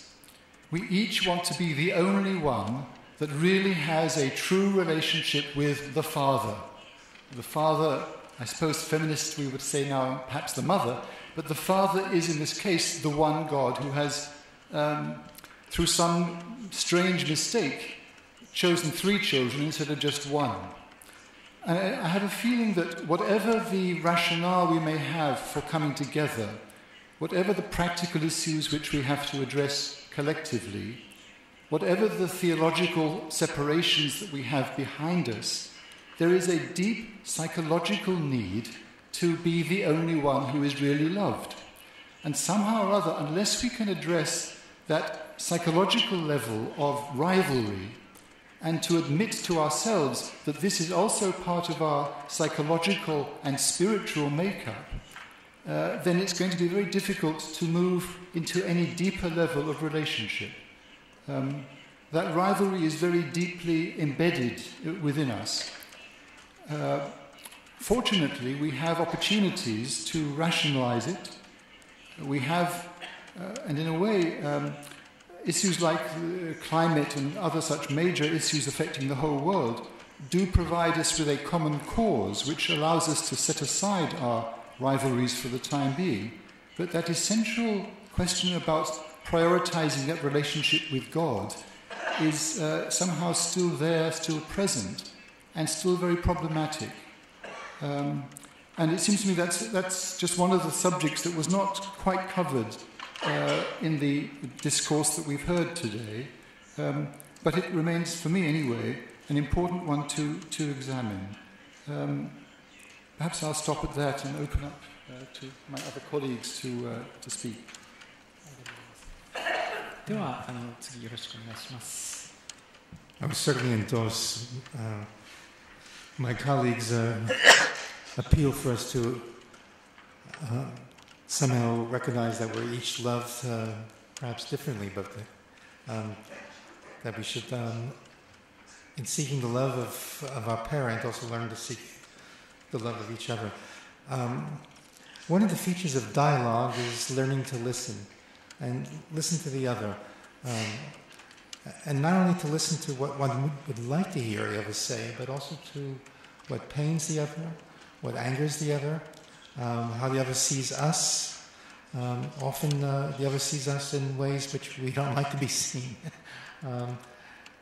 A true dialogue is not simply to be polite and to be to express humane feelings to one another, but to acknowledge that which divides us, and with the hope of But I acknowledge, though, is that division to overcome the sense of rivalry, the sense of hurt, the sense of antagonism. But I believe we've reached the point where we have to go beyond the superficialities of tolerance in the apathetic fashion. The true tolerance is to learn to indeed love one another, and that's difficult. It's difficult to learn to love another human being who's close to you, but it's also, of course, much more difficult to love a person who's beyond you, who doesn't share your culture, doesn't share your understanding of the world. And there are those differences, that we do live in various universes that are different. And that's the challenge, I think, of dialogue and tolerance.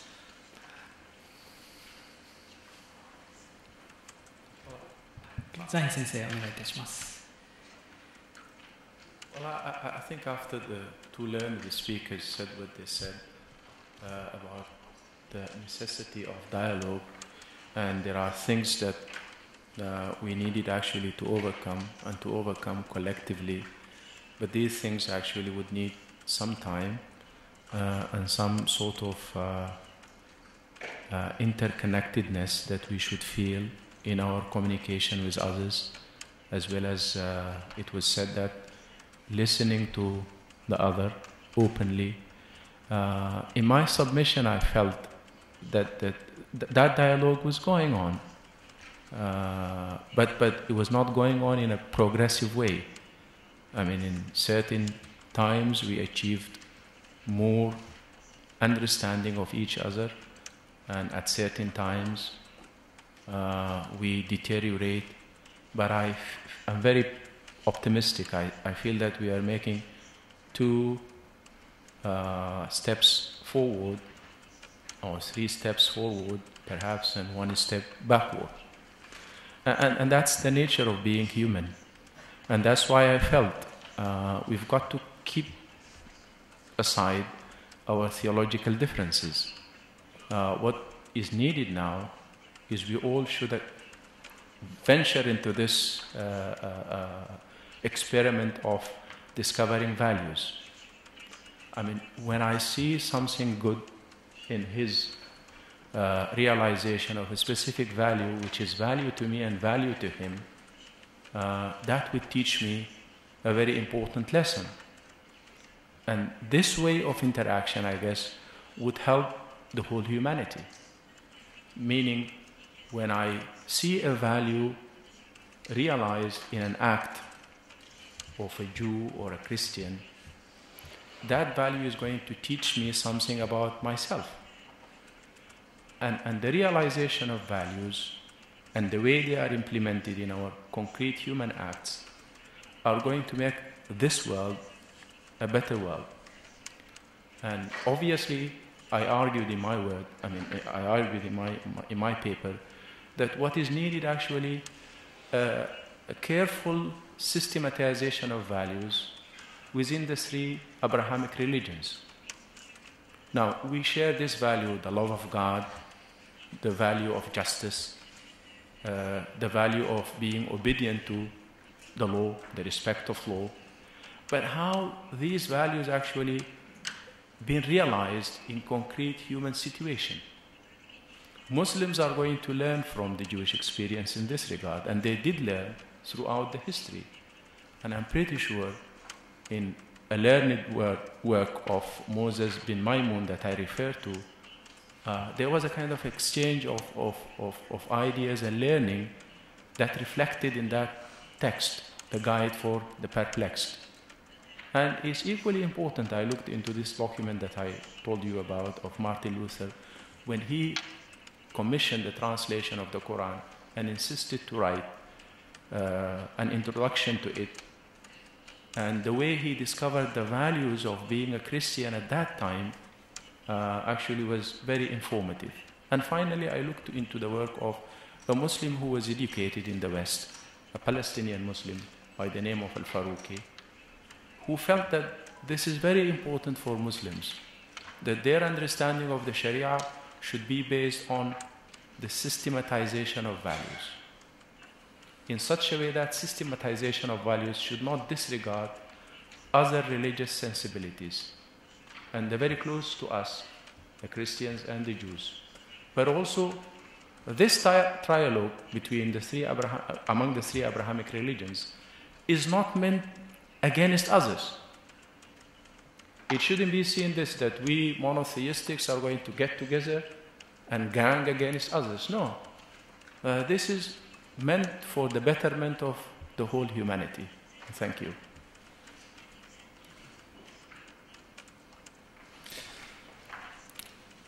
When I heard that I was coming to Kyoto, I knew where I was coming, of course in reference to the Kyoto protocols. And that's one of the reasons why I spoke of climate change. I think that when the Titanic is sinking, Jews, Christians and Muslims can dispute with each other about the music they are going to play, but it's not the first priority they should have, because the boat is sinking. And I think that's the situation where we are. So it's not a question of rivalry or to be the chosen one or to be the best anymore. It's not about tolerating each other or living together. It's trying to survive together and not to die together. That's the stage where we are, and it is serious.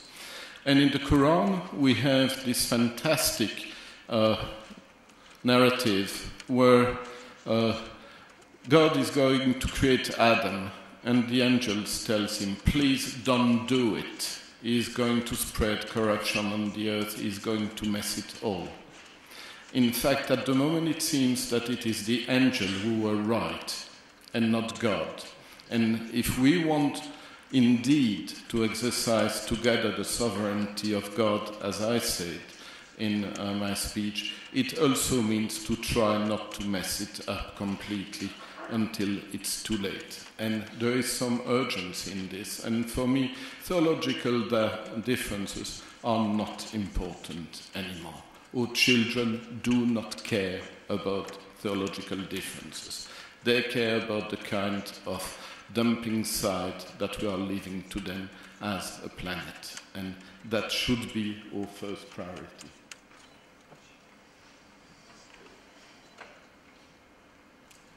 ありがとうございました。それぞれの立場から、今コメントをいただいたんですけれども、最初にマゴネット先生は一神教のライバル関係ということに言及してくださいましたし、これ歴史的には当然あったと思うんですね。そして、最後に、ミショット先生はもちろんそういうこともあるけれども、むしろ沈没する船にですね乗っている我々はもう喧嘩している場合じゃなくてですね、きちんと対話をしどう生き残るべきかということを考えるべきだというご発言がありました。私たちは両方の現実をこれから見据えていかないといけないんですけれども、この3つの一神教のですね対話といったときに、ユダヤ教とキリスト教とイスラームがそれぞれ対等の立場でニュートラルに対話をする場っていうのはですね、むしろ非常に少ないんじゃないかなと思うんですね。具体的に言うと、それぞれの国においてマジョリティあるいはそのより力を持った宗教があり、そうではないものとがですね、やっぱり対等ではない形で、対話をせざるを得ないような状況というものがあると思います。もうちょっとだけ具体的に言いますと、例えばアメリカではですね、キリスト教がマジョリティで、その中でマイノリティとしてのイスラームがどう生きるべきか、どう社会の中にですね位置づけられるべきかということが今問われています。ヨーロッパにおいてももちろんキリスト教の影響力は強いですが、キリスト教というよりかむしろ世俗主義がですねヨーロッパの新しい宗教になっている部分がありますので、そういった世俗主義あるいはその、ポストキリスト教の時代の中のヨーロッパの中でですね、ユダヤ教あるいはイスラームが対話を、求められているわけです。あるいは、イスラエルの場合ですともちろんいろいろな変化はあるにしても、一応公式にはですねユダヤ教の国家ということになっておりますので、ユダヤ教がマジョリティの中でじゃあイスラームをですねどう位置づけるのかということが、少数者としてのイスラームをですねどう位置づけるのかということで、これもやはり問題になっているわけです。でマレーシアの場合はですね、イスラームが国教ですから、その国教としてのイスラームにかなり特権的な位置が与えられるもとで、少数派としてのやはりキリスト教や他の宗教があります。ですから対話というものがですね、今この先生方が今来られている国の例をとってみても必ずしもですね、その対等な立場でなされていない、つまりより支配的な宗教があり、そうではない、マイノリティとしての立場とですね、対話するっていうことの難しさが一つはあるように思うんですね。これは今外国の例を取り上げましたが、日本のですね近代史を振り返ってみてもかなり似たようなことがあります。伝統宗教である仏教、日本明治政府はですね神道を中心にした近代国家政策を掲げましたが、やはり外国宗教とはいえ長いですね歴史を持っていた仏教はやはりその神道とですね比較的対等な立場で、これは位置づけることができたわけです。しかし新参者のキリスト教はですね、形の上で、その信教の自由が許された後もやはりなかなかですね、その対等な立場では、議論ができない、むしろ批判のですね矢面に立たされる場合がやっぱ多かったわけです。ですから、私たちにとってですね一つの課題は、同じ力を持った者同士が対話したときにはですね比較的調和ある、また均衡のあるですね議論ができるとは思うんですけども、そうではなくてですね非対称的な位置にある2者あるいは3者が対話をするときのやっぱり難しさっていうものがあると思います。でそのあたりをですね、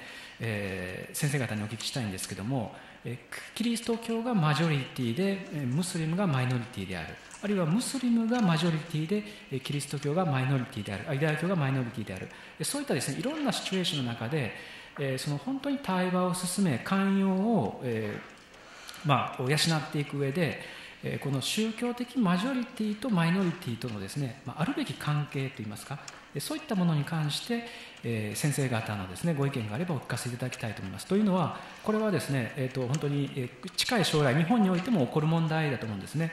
現代の日本においては外国人労働者の多くは、中国および韓国からなんですけども、その他にですね、マレーシア、フィリピン、インドネシア、あるいはブラジルなどをですね、イスラムやカトリックなどやっぱり一神教を背景として、持っている方々がですねたくさん日本社会に来られています。でそういう方々と本当にその共存していくためにですね、私たちは多くのことをこれから学んでいかないといけないんですけれども、そのマジョリティの中で宗教的少数者がですね、を考えていく上でですね何か気をつけなければならない点といいますか、そういうものをそれぞれのご経験の中であればヒントとして教えていただければというふうに思います。それでは先ほどと同じ順番で、マゴネット先生の方からよろしくお願いいたします。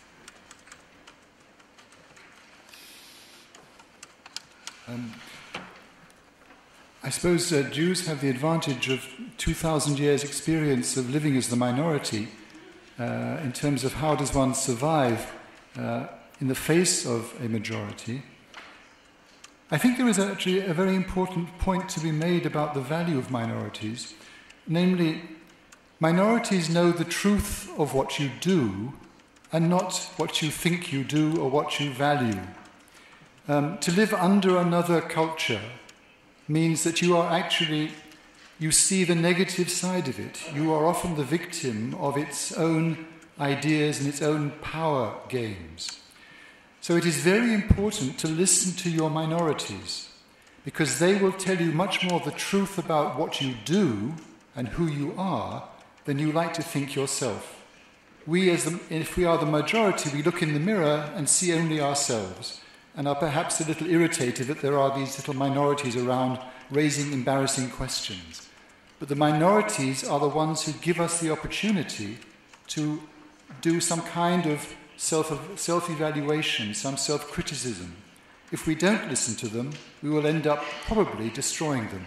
If we do listen to them, we have the possibility of creating a very different kind of culture based on real values and not just on our own ego, which is dictating at the moment, usually, for a majority, how they view the world.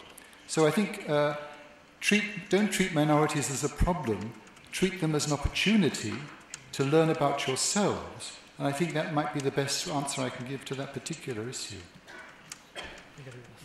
Thank you. I can only endorse and applaud my predecessor's comments. As a citizen of the state of Israel, I must admit that we often forget the lesson of 2,000 years of being a minority, we Jews. And that only reminds us that that power can corrupt. And that's why we have in our respective traditions prophets to tell us that power does corrupt, and that we should be ever alert to the poor, the disinherited, the outcasts, and indeed the minorities or the strangers that live in our midst, as it says in the Bible. For we were strangers in the land of Egypt, and we should remember what it means to be a stranger or a minority, and that we should love the stranger as we would like ourselves to have been loved when we were in a minority situation. So I simply wish to endorse a very powerful insight of my predecessor. I would say the same thing. I think it was a word of wisdom which was seized in a very philosophical and valuational moment, what he said. And I just would like to add to this, that the Quranic narrative about prophets throughout the history of humanity, they were always in the minority. And because of them, the history of humanity was developed, and developed for the betterment of the whole humanity. And more to the point, I think the Prophet ﷺ, the Prophet of Islam, lived more than half of his career as a prophet in a minority context, and he was persecuted. And that was reflected also in the Quran. And finally, I would like to restate what he said, that see the minority not as a threat, but actually as an opportunity for you to become a better human being. I mean, if you don't have the minority among you, you would not be able to see the negative side of who you are. But because of the presence of the minority, which should not be seen as a threat, but rather as an opportunity, you would be able actually to become a better human being. But again, what was going on, I guess, in Malaysia, where I came from, obviously I wouldn't be proud if Malay Muslims persecuted others. And the dialogue is going to be a senseless dialogue when you are always having the upper hand and dictating to others what they should do and what they should not do. Obviously, as I said, I mean, that principle which is stated by him, an ethical principle about the minority, it should be cherished by all of us. And thank you. I have problems with thinking that Europe is secular and that secularism is some kind of universal value. I follow the opinion of Marcel Gauchet that European secularism is the avant-garde of Christianity, is the last stage of the long metamorphosis of Christianity. And as long as the advantages and benefits of secularism are not extended to Muslims in Europe, we are still very far away from democracy. Democracy is the capacity to manage the highest degree of diversity possible. Nothing is done in Europe in that field that indeed could be considered as the ideal form of democracy. Somehow there was even more in the Ottoman Empire, more capacity to deal with diversity in the Ottoman Empire than in today's Europe. The situation in America is very different, because in America we have something that we do not have in Europe. It's the texts. The constitutional texts are there. The job done by the founding fathers is excellent. We have nothing similar to those texts. Sometimes the constitutional texts are not obeyed, respected by some of the American authorities, but the following administration will correct it. The texts are there. So in Japan, if you have problems with diversity, make sure that your constitutional texts are revised properly, because there will be the protection for every living being in this country.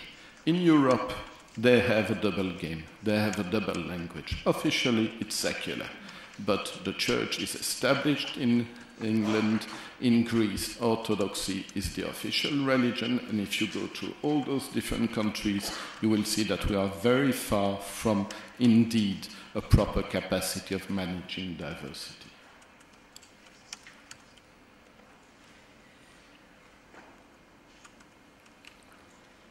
ありがとうございました。予定の時間15分過ぎましたので、ここでですね一旦締めたいと思います。後ほどちょっと私の方からまたアナウンスがありますけれども、一旦これでパネルディスカッション、終えたいと思いますので、ご講演に引き続き今貴重なですねコメントをいただきました、4人の先生方に改めて感謝の復唱をしたいと思います。ありがとうございました。